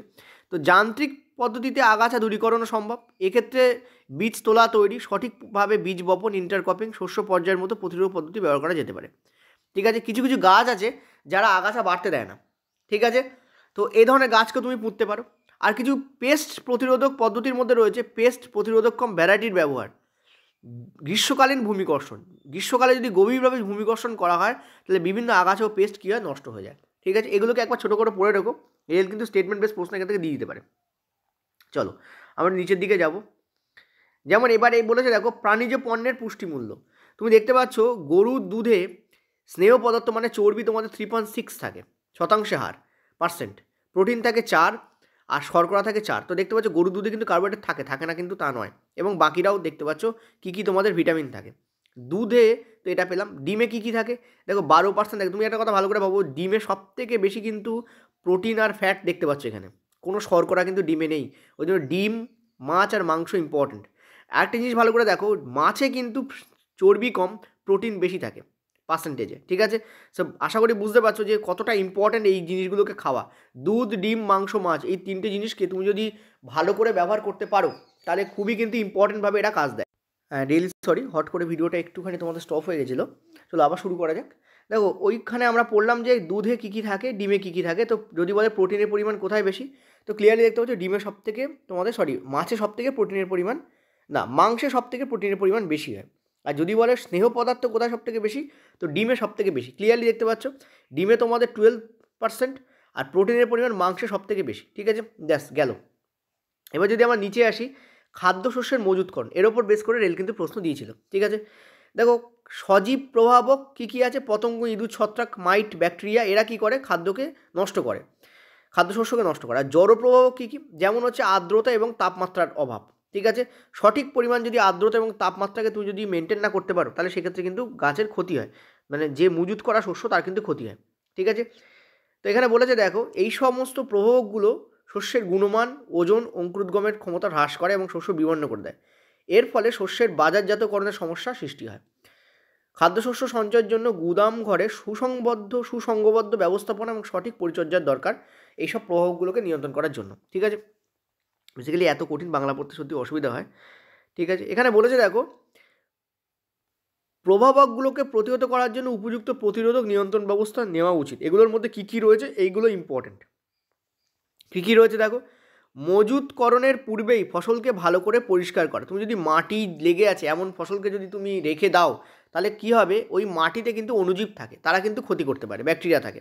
নেক্সট কী বলেছে দেখো, প্রথমে রোদে এবং পরে ছায়াতে রেখে শুকিয়ে নেওয়ার দরকার, ঠিক আছে। রাসায়নিক ধোয়া হলে, রাসায়নিক যদি তুমি দাও সেই রাসায়নিক পদার্থ কিন্তু রাসায়নিক ধোঁয়াকে ইউজ করতে হবে, অর্থাৎ এমনভাবে ইউজ করতে হবে যাতে ওর মধ্যে যে পোকামাকড় আছে সেগুলো যাতে মরে যায়, ঠিক আছে, এটাই এখানে বলেছে। আচ্ছা নেক্সট চলো পরেরটায় আমরা যাব। কি বলেছে দেখো, এবার যদি ওপরে এসো, এখানে তোমাদের কয়েকটা জিনিস এখানে বলেছে। নেক্সট তোমাদের রয়েছে হচ্ছে পশুপালন বিদ্যা, অর্থাৎ অ্যানিম্যাল হাজবেন্ড্রি। বিজ্ঞানসম্মতভাবে খামারে পালিত প্রাণীদের প্রতিপালনের বিষয়ে যে আলোচনা করা সেটাকে আমরা পশুপালন বিদ্যা বলি। তো এই পার্টটা তোমরা একটু পড়ে নিই, এখানে তেমন কিছু নেই। আমরা জানি যে আমরা কী কারণে পশু পালন করি সেটা আমরা খুব ভালো করেই জানি। পশু থেকে আমরা অনেক জিনিস পাই যেগুলো আমাদের পরবর্তীকালে দৈনন্দিন যে খাদ্যের চাহিদা সেটা মেটাতে হেল্পফুল হয়, ঠিক আছে। গবাদি পশুর চাষ আমরা নর্মালি করি, যেমন হচ্ছে এখানে গরু আর মোষের বিজ্ঞানসম্মত নাম দেওয়া আছে। এই দুটো জিনিস তোমরা একটু মনে রেখো। সেটা হচ্ছে যে গরুর নাম হচ্ছে বস ইন্ডিকাস আর মোষের নাম হচ্ছে বস বুবালিস, ঠিক আছে। এই দুটো নামকে মনে রেখো। আর গরু আমরা কেন তোমাদের পালন করি সেটা আমরা সবাই জানি। এক তো কৃষিকাজে লাগে লাঙল দেওয়ার জন্য, এছাড়াও গরু থেকে আমরা দুধও পাই। সো গরু আমাদের কাছে ভীষণ ইম্পর্ট্যান্ট, ঠিক আছে। এবার যদি, এবং দুধ থেকে অনেক জিনিস তৈরি হয়। এছাড়া আমরা যদি দেখি একটুখানি যে গরু পালন করার দুটো কারণ কী কী, ঠিক আছে। তো এখানে তোমাদের লেখা আছে যে খাদ্যের চাহিদা দুই ধরনের হয়, দেহ রক্ষণাবেক্ষণের জন্য খাদ্যের চাহিদা আর দুগ্ধ উৎপাদন করার জন্য খাদ্যের চাহিদা, ঠিক আছে। তো এই পার্টটা তোমরা একটুখানি পড়ে নিই, এই পার্টটাও ইম্পর্টেন্ট, কারণ এই পার্টটার উপর বেস করে স্টেটমেন্ট বেস প্রশ্ন আসতে পারে। এই জায়গাটা হালকা করে তোমরা একটু পড়ে নিলে তোমার ব্যাপারটা বুঝতে পারবে, খুব কঠিন কিছু নয়, ইম্পর্টেন্ট তবে, ঠিক আছে। এছাড়া তোমাদের দেওয়া রয়েছে দেখো দীর্ঘ সময়ব্যাপী দুগ্ধকরণের জন্য বিদেশি ব্রিডগুলো যেমন জার্সি গরু, ব্রাউন সুইস ইত্যাদি ব্যবহার করা হয়। অন্যদিকে স্থানীয় ব্রিডগুলো যেমন রেড, সিন্ধি, সাইওয়াল এই সমস্ত গরুরও কিন্তু কী করা হয়, সংক্রায়ণ ঘটানো হয়, এবং তাদের মধ্যে কিন্তু আমরা চেষ্টা করি যে কাঙ্ক্ষিত গুণাবলী দেশি অথচ দুধ বেশি দেবে এরকম জিনিস আমরা তৈরি করতে পারি, ঠিক আছে। আচ্ছা, এবার দেখো এদিকে তোমাদের রয়েছে দেখো যে গবাদি পশুর কী কী ক্ষতি হতে পারে, রোগ হতে পারে। দেখো একটা হচ্ছে বহিঃপরজীবী, অর্থাৎ চামড়ার সঙ্গে আটকে থাকে, আঁটুল টাইপের এক ধরনের রোগ হয় যেটা গরুর চামড়ার সঙ্গে আটকে থেকে গরুর থেকে রক্ত এবং তার খাদ্য পরিপোষক নেয়। আর একটা অন্তঃপরজীবী, অর্থাৎ গরুর দেহের মধ্যে আমাদের শরীরেও হয়, বিভিন্ন জিনিস আছে যেমন বিশেষ করে কৃমি, সেই কৃমি কিন্তু অ্যাটাক করতে পারে। বহিঃপরজীবীরা পশুর ত্বকে বাসা বাঁধে, প্রধানত চর্মরোগ সৃষ্টি করে। আর কৃমির মতো অন্তঃপরজীবীরা পাকস্থলী অন্ত্রে সংক্রমণ ঘটায়। অন্যদিকে ফ্লুকের মতো কৃমি যকৃৎকেও কিন্তু ক্ষতিগ্রস্ত করতে পারে। এখানে প্রশ্ন আসতে পারে গবাদি পশু যকৃৎকে ক্ষতিগ্রস্ত করা নিচের কোনটি, তো ফ্লুক ইম্পর্টেন্ট এখানে, ঠিক আছে, এই পার্টটা পড়ে নিও। নেক্সট হচ্ছে ব্যাকটেরিয়া ভাইরাস সংক্রমণও রোগ সৃষ্টি করতে পারে এবং মারাত্মক হয়, গবাদি পশু কিন্তু টিকাকরণ দরকার হয়। তো এই পার্টটা পড়ে রয়েছে। এবার দেখো নিচের তোমাদের রয়েছে পোলট্রি চাষ, ঠিক আছে। মাংস, ডিম ইত্যাদি দুটোই পাই আমরা পোলট্রি মুরগি থেকে, ঠিক আছে। ডিমের জন্য আমরা নর্মালি লেয়ার এবং মাংসের জন্য আমরা ব্রয়লারকে চাষ করি, এটা ইম্পর্টেন্ট জিনিস। কিন্তু ডিমের জন্য কোন মুরগিকে চাষ করা হয়, লেয়ারকে, এবং মাংসের জন্য একটু দাগিয়ে দিচ্ছি, মাংসের জন্য তোমাদের চাষ করা হয় ব্রয়লারকে। এই দুটো জিনিস ইম্পর্টেন্ট, একটু পড়ে রেখো। এবং এই দুটোকেই কিন্তু আবার প্রজনন করে সংক্রায়ণ করে এমন ধরনের মুরগি তৈরি করা হয় যে ডিমও দেবে মাংসও দেবে, ঠিক আছে। আচ্ছা, যেমন লেঘর্ন, ভারতীয় হলে অ্যাসিল, ঠিক আছে, মুরগির ব্রিডের মধ্যে সংক্রায়ণ কর্মসূচি গ্রহণ করা হয়েছে, ঠিক আছে। আচ্ছা, নেক্সট চলো একটু পরের দিকে। এখানে তোমরা পড়ে নিও যে কী কারণে মুরগি সংক্রায়ণ করা উচিত, তার এখানে 5টা তোমাদের এখানে কারণ দেওয়া রয়েছে, এটা একবার পড়ে নিও। আচ্ছা, নেক্সট যদি আমরা দেখি ডিম ও ব্রয়লার উৎপাদন, ঠিক আছে, বলছে যে ব্রয়লার মুরগিদের সঠিক বৃদ্ধির হার ও খাদ্য গ্রহণের প্রয়োজনীয়তার ক্ষমতা বজায় রাখতে খাদ্যের পাশাপাশি এদেরকে ভিটামিন সমৃদ্ধ খাবারও দিতে হয়। এই মুরগিদের মৃত্যুর হার কমাতে পালক ও মাংসের গুণমান বজায় রাখতে কিন্তু এদের যত্ন নেওয়া প্রয়োজন। এইভাবে ব্রয়লার মুরগি উৎপাদন করে মাংস কিন্তু বাজারজাত করা যেতে পারে। নেক্সট হচ্ছে পোলট্রি পাখিদের উৎপাদন বৃদ্ধির জন্য উন্নত ব্যবস্থাপনা সম্পর্কিত পদ্ধতিগুলি গ্রহণ করা গুরুত্বপূর্ণ। It is important to take some measures. Next বলছে এগুলোর মধ্যে আছে টু কন্ট্রোল দ্য টেম্পারেচার। আমরা জানি যে আমি দেখেছি আমাদের ছোটোবেলায় আমাদের গ্রামের বাড়িতে অনেক জায়গায় এরকম পোলট্রি পালন করা হতো, সেখানে দেখা যেত যে হাই পাওয়ার ডুম কী করা হতো, জ্বালিয়ে রাখা হতো যাতে ওখানকার টেম্পারেচার বজায় থাকে। এটা খুব ইম্পর্ট্যান্ট। নেক্সট হচ্ছে স্বাস্থ্যকর পোলট্রির খাদ্য ও বাসস্থানের পাশাপাশি রোগ ও পেস্ট যাতে প্রতিরোধ করা যায় সেটাও দেখা দরকার, ঠিক আছে। এবার দেখো এখানে তুমি আসো, এখানে বলছে যে পোলট্রি খাবারে ভিটামিন এ এবং কে অধিক মাত্রায় থাকে, ঠিক আছে। পোলট্রি পাখিরা ভাইরাস, ব্যাকটেরিয়া, ছত্রাক, পরজীবী ইত্যাদি নানা রোগে আক্রান্ত হতে পারে। ফলে একটা পরিপূর্ণ একটা পশুকে পালন করতে গেলে যা যা দরকার, তাদের টিকাকরণও হয়, সেগুলো কিন্তু তোমাদের করতে হবে, ঠিক আছে। তো এইগুলো দেখো এখানে বলেছে। নেক্সট আমরা যদি একটু নিচে যাই, মৎস্য পালন। দেখো মৎস্য পালনকে নর্মালি বলা হয় পিসি কালচার, ঠিক আছে। কি বলা হয়, পিসি কালচার। তো বলেছে আমাদের খাদ্যে প্রাণীজ প্রোটিনের একটা সহজলভ্য উৎস হচ্ছে মৎস্য। আমরা দেখলাম একটু আগে যে সবথেকে বেশি প্রোটিন মাংসে আসে, তারপরে কিন্তু মাছই আছে। তো মৎস্য উৎপাদনে আদর্শ পাখনাযুক্ত মৎস্য চাষের সাথে সাথে খোলসযুক্ত মৎস্য যেমন তোমাদের চিংড়ি, শামুক ইত্যাদিরও কিন্তু চাষ করা হয়। সাধারণত দুটি উপায়ে আমরা মাছ সংগ্রহ করতে পারি। প্রাকৃতিক উৎস থেকে মাছ ধরা, যাকে আমরা বলি ক্যাপচার ফিশিং। ক্যাপচার ফিশিং কাকে বলা হয়, এটা থেকে প্রশ্ন আসতে পারে, রেল দিয়ে দিতে পারে। নেক্সট হচ্ছে আরেকটা হলো জলাশয়ে মাছ চাষ করে সেটা করা, যাকে আমরা বলি কালচার ফিশারি, ঠিক আছে। তো দেখো এখানে দুটো জিনিস বলা হয়েছে। আমরা মাছ দুভাবে ধরতে পারি। একটা হচ্ছে প্রাকৃতিক উৎস, নদী নালা থেকে, পুকুর থেকে মাছ ধরা, এটাকে আমরা ক্যাপচার ফিশিং বলি। আর দুই হচ্ছে জলাশয়ে মাছ চাষ করে মাছ সংগ্রহ করা, যাকে বলি কালচার ফিশিং, ঠিক আছে। হেলথ সমৃদ্ধ হচ্ছে এইটা, কারণ টাটকা মাছ পাওয়া যাচ্ছে। আর চাষের মাছ পুরোপুরি হেলথ হ্যাজার্ড তৈরি করতে পারে, ঠিক আছে। যাই হোক, এখানে দুটো পদ্ধতি বলা হয়েছে, কালচার ফিশারি আর ক্যাপচার ফিশিং, ঠিক আছে। নেক্সট কী বলছে দেখো, মাছ সমুদ্রের লবণাক্ত জলে, পুকুর বা নদীর স্বাদু জলে থাকতে পারে, তাই লবণাক্ত জল এবং স্বাদু জলের বাস্তুতন্ত্রে মাছ ধরা এবং মাছের চাষ করার জন্য মাছ সংগ্রহ করা যেতে পারে। ঠিক আছে, সামুদ্রিক মাছ কীভাবে চাষ করবে? আমরা জানি যে আমাদের পমপ্লেট আমার খুব প্রিয় একটা মাছ, ম্যাকরেল, টুনা, সার্ডান, এই সমস্ত মাছ কিন্তু করা যেতে পারে। নেক্সট কী বলছে দেখো, বলেছে যে মাছ ধরার জন্য নৌকার সাহায্যে বিভিন্ন ধরনের জাল ব্যবহার করে আমরা সামুদ্রিক মাছকে ধরতে পারি। এই পার্টটা তোমরা পড়ে নিও, এখানে বিশাল ইম্পর্ট্যান্ট কিছু নেই, কিন্তু যেটা আছে সেটা হচ্ছে একটু জ্ঞান রাখার দরকার, কারণ কোনোভাবে যদি স্টেটমেন্ট বেসড প্রশ্ন এসে যায় তখন তোমরা যাতে পারবে। ঠিক আছে, নেক্সট দেখো বলেছে যে স্বাদু জলের মাছ কী কী, নোনা জলের চিংড়ি কী কী, এগুলো সব বলেছে তোমাদের এখানে, ইম্পর্টেন্ট কিছু না। আন্তর্দেশীয় বা অন্তর্দেশীয় মৎস্য চাষ কাকে বলা হয়? স্বাদু জলের ভাণ্ডার বলতে খাল, পুকুর ও জলাধার নদীকে বোঝানো হয়। খাঁড়ি ও উপহ্রদের মতো ঈষৎ নোনা জল সম্পদ যাকে বলা হয় ব্র্যাকিশ ওয়াটার রিসোর্স একটি গুরুত্বপূর্ণ মৎস্য ভাণ্ডার। ঈষৎ নোনা জল সম্পদ হলো সেই অঞ্চলের জলকে বোঝায় যেখানে সমুদ্রের নোনা জল ও স্বাদু জল পরস্পর মিশে যায়। এটা খুব ইম্পর্টেন্ট জিনিস। তোমরা যদি নদীর সেই অংশে যাও যেখানে নদী সমুদ্রে পড়ছে, তাহলে সেখানে প্রচুর ব্র্যাকিশ ওয়াটার হ্রদ দেখতে পাবে। ঠিক আছে, এইসব জায়গায় কিন্তু মাছ ভালো চাষ করা যায়। যদিও এ ধরনের অন্তর্দেশীয় জলাশয়ে মাছ ধরা হয়, কিন্তু এইভাবে বেশি মাছ আহরণ করা যায় না। এই জলাশয়গুলো থেকে অধিকাংশ মাছের উৎপাদন অ্যাকোয়াকালচারের মাধ্যমে করা হয়। অ্যাকোয়াকালচার একটা নতুন টার্ম পেলে এই টার্মটাকে একটু দেখে রেখো, পড়তে পারে পরীক্ষায়। আচ্ছা, নেক্সট হচ্ছে দেখো, এছাড়াও দেখো ধান জাতীয় জমি শস্যের চাষের সাথে মিলিতভাবে কিন্তু মৎস্য চাষ করা যায়। কীভাবে? দেখো, যখন তুমি ধান চাষ করবে তখন কিন্তু ধান চাষে প্রচুর পরিমাণ জল জমি রাখতে হয়, কারণ ধান হচ্ছে জমা জলে ধান ভালো হয়। ঠিক আছে, এবং এভাবে কি হয়, ওই জলাশয়ে কিন্তু মৎস্য চাষ করা যেতে পারে। ঠিক আছে, এবং এই মৎস্যরা কী করে, বিভিন্ন কীটপতঙ্গ খেয়েও ফেলে, যার ফলে ধানের ক্ষতি করবে এমন কীটপতঙ্গ কিন্তু মারা যায়। এই ধরনের মিশ্র মৎস্য চাষের ক্ষেত্রে একটা সমস্যা হচ্ছে এই মাছগুলোর বেশিরভাগই বর্ষাকালে প্রজনন করে। এমনকি যদিও প্রাকৃতিক উৎস থেকে মাছের ডিমগুলো সংগ্রহ করা হয়, তাহলে এই ডিমগুলো অন্য প্রজাতির মাছের ডিমের সাথে মিশে যেতে পারে। তাই মৎস্য চাষে একটা বড় সমস্যা হচ্ছে মাছের উন্নত গুণমান সম্পন্ন ডিমের সহজলভ্য হওয়া। বর্তমানে এই সমস্যা থেকে উত্তরণের জন্য পুকুরের মাছগুলোকে হরমোন দ্বারা উদ্দীপিত করে প্রজনন করানো হচ্ছে। তো এই পার্টটা ইম্পর্টেন্ট, কারণ মিশ্র মৎস্য চাষে কী সমস্যা আছে সেটা এই পার্টটাতে দেওয়া আছে, সেই জন্য এই পার্টটা ইম্পর্টেন্ট।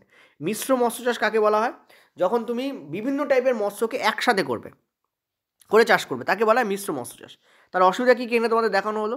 এর ফলে কাঙ্ক্ষিত গুণমান সম্পন্ন বিশুদ্ধ মাছের ডিমের যোগান সুনিশ্চিত হয়। পুকুরে চাষ করো, হরমোন দ্বারা উদ্দীপিত করো, এবং নির্দিষ্ট সময়ে তাদেরকে ডিম উৎপাদন করাও, যাতে ডিম বেরোয়। তোমরা জানো মাছের ক্ষেত্রে আমরা জানি কিন্তু তোমাদের অন্তঃপ্রজনন হয় না, বহিঃপ্রজনন হয়। তার মানে কি, মাছের ডিম শরীরের বাইরে বেরিয়ে আসে এবং বাইরের পরিবেশে কিন্তু সেটা নিষিক্ত হয়। আমাদের ক্ষেত্রে যেমন উন্নত প্রাণীদের ক্ষেত্রে কী হয়, যেমন উদ্ভিদের ক্ষেত্রেও কী হয়, বিভিন্ন উন্নত উদ্ভিদের ক্ষেত্রে কী হয়, সেটা স্ত্রী জননাঙ্গে প্রবেশ করে এবং তারপরে সেখানে কিন্তু নিষেক হয়।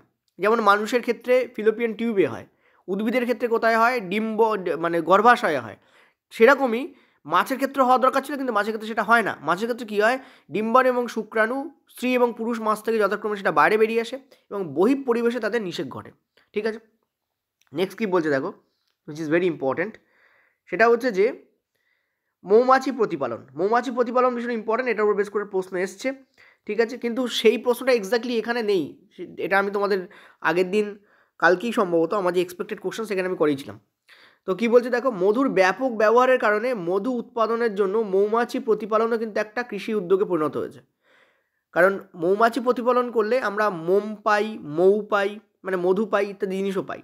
মৌমাছি প্রতিপালনে খুব স্বল্প বিনিয়োগ করায় কিন্তু চাষিরা একটি আয়ের অতিরিক্ত উৎস হিসেবে এটাকে ব্যবহার করছে। মধু ছাড়াও মৌচাক থেকে মোমও পাওয়া যায়, যা বিভিন্ন ওষুধ তৈরিতে ব্যবহার করা হয়। ঠিক আছে, আমাদের ভারতীয় যে তোমাদের ক্ষেত্রে আমরা যে মৌমাছিকে ব্যবহার করি তার নাম হচ্ছে এপিস সিরেনা ইন্ডিকা, এটা ভারতীয় মৌমাছি। ঠিক আছে, এছাড়াও বিভিন্ন মৌমাছির প্রজাতি আছে, যেমন ডারসাটা বা রক বি। ঠিক আছে, এ ডরসাটা যাকে বলা হয়। এছাড়া এ ফ্লোরি বা লিটল বি, ছোট যাকে বলা হয় লিটল বি, এর নাম হচ্ছে এ ফ্লোরি। আর এ মানে হচ্ছে এপিস, এ শব্দের অর্থ হচ্ছে এপিস ফ্লোরি এবং এপিস ডরসাটা। এছাড়াও এপিস ইন্ডিকা, এটাকে সেরেনা ইন্ডিকা না বলে এপিস ইন্ডিকা মনে রাখতে পারে, এটা ভারতীয় মাছ। ঠিক আছে, এদের পাশাপাশি আমাদের দেশে এ ম্যালিফেরা নামের একটা মৌমাছি, যেটা কিনা ইটালিয়ান ভ্যারাইটিকেও মধুর উৎপাদনের জন্য ব্যবহার করা হচ্ছে। এই ভ্যারাইটি কী করে? সাধারণত বাণিজ্যিকভাবে মধু উৎপাদনের জন্য ব্যবহার করা হয়। এই ইতালীয় ভ্যারাইটির মৌমাছিদের অধিক পরিমাণ মকরন্দ সংগ্রহ করার ক্ষমতা রয়েছে। এরা সাধারণত কম মাত্রায় হুল ফোটায়, বুঝতেই পারছো, সুরক্ষাও ইম্পর্টেন্ট মানুষের। এই মৌমাছিদের জন্য নির্দিষ্ট বাক্সে এরা দীর্ঘ সময় ধরে থাকে এবং ভালোভাবে প্রজনন করে। বাণিজ্যিকভাবে মধু উৎপাদনের জন্য মৌমাছি পালন কেন্দ্র বা এপিআরই তৈরি করা হয়। আচ্ছা, মৌমাছি পালনকে কী বলা হয় জানো? বলা হয় এপিকালচার, ঠিক আছে। যেমন রেশম পালনকে সেরিকালচার বলা হয়, মৌমাছি পালনকে এপিকালচার বলা হয়, আর মাছের পালনকে পিসিকালচার বলা হয়, ঠিক আছে। তো বাণিজ্যিকভাবে মধু উৎপাদনের জন্য যে মধু পালন কেন্দ্র মানে মৌমাছি পালন কেন্দ্র, যাকে এপিআরই বলা হয়, ঠিক আছে। মধুর মূল্য এবং গুণমান মৌমাছিদের বিচরণ ভূমি এবং মকরন্দ বা পরাগরেণু সংগ্রহের জন্য ফুলের সহজলভ্যতার উপর নির্ভর করে। এর উপর বেশ করে প্রশ্ন এসেছিল, এই লাইনটার উপর বেশ করে ঘুরিয়ে প্রশ্ন দেওয়া হয়েছে। কী ঘুরিয়ে প্রশ্ন দেওয়া হয়েছে দেখো একবার বলে দিই আমি। ঘুরিয়ে প্রশ্ন এটা দেওয়া হয়েছে যে নর্মালি মৌমাছিদের যে বাসস্থান সেটাকে ফুলের কাছাকাছি করতে হয় নাকি দূরে করতে হয়? তো ডেফিনেটলি বুঝতে পারছো যে মৌমাছির বাসস্থান ফুলের যত কাছে হবে তত নেকটার সংগ্রহ করতে মানে পরাগরেণু সংগ্রহ করতে সুবিধা হবে। ফলে মৌমাছি পালন কেন্দ্রকে ফুল গাছের কাছাকাছি করাটা বাঞ্ছনামূলক মানে বাঞ্ছনীয়, ঠিক আছে। আচ্ছা, নেক্সট যেটা ইম্পর্টেন্ট সেটা হচ্ছে যে কোন ধরনের মৌমাছিকে আমরা বেশি ব্যবহার করি বাণিজ্যিক মধু পালনের জন্য, সেটা হচ্ছে আমি একটু আগে দেখলাম এপিস ম্যালিফেরা, ম্যালিফেরা বা এপিস ম্যালিফেরা নামে, এটা একটা ইটালিয়ান ভ্যারাইটি। কেন করা হয় সেটাও কিন্তু তোমাদের এখানে বলা আছে যে কেন এই মাছিটাকে বেশি গুরুত্ব দেওয়া হয় বাণিজ্যিক মধু প্রতিপালনের ক্ষেত্রে, ঠিক আছে। এই হচ্ছে তোমাদের টোটাল চ্যাপ্টার ছিল। এই চ্যাপ্টারটাকে একবার ভালো করে রিভিশন করে নিও। আমি কিছু জিনিস স্কিপ করেছি এখানে, যেমন মাছ চাষের ক্ষেত্রে আমি অল্প করে বলেছি, এছাড়া তোমাদের গবাদি পশু পালনের ক্ষেত্রে অল্প অল্প বলেছি। ওই পার্টটা তোমরা ভালো করে পড়ে নিও। বাকি যে পার্টগুলো ডিপে পড়েছি সেগুলো থেকে বেশি প্রশ্ন এসছে বলে আমি পড়েছি, ঠিক আছে। তো ওভারঅল এই চ্যাপ্টারকে তোমরা রিভিশন দাও, আর এই চ্যাপ্টারটা একটু বাস্তব চ্যাপ্টার, যত একটু রিভিশন দেবে তত ভালো হবে। ভিডিওটাকে সাবস্ক্রাইব মানে আমাদের চ্যানেলটাকে সাবস্ক্রাইব করতে পারো, আর ভিডিওটাকে একবার হাইপ করে দিও যাতে বেশি সংখ্যক স্টুডেন্টের কাছে এটা পৌঁছায়, কারণ এরকম দেওয়া হচ্ছে। আরেকটা জিনিস ইম্পর্টেন্ট, সেটা হচ্ছে যাদের তোমরা দেখতে পাবে অনেকের যেটা সমস্যা হচ্ছে সেটা হচ্ছে রেজিস্ট্রেশন নাম্বার বা তোমাদের বা ডেট অফ বার্থ এসব দেওয়ার পরেও তোমরা দেখবে অনেক সময় কী হচ্ছে তোমাদের বেরোচ্ছে না। তাদের বলবো তোমরা যে পেজটা আছে, যে তোমাদের যে লিঙ্কটা আছে, লিঙ্কে ওপেন করার পরে দেখবে মাথায় একটা তোমাদের ফোন নাম্বার দেওয়া আছে।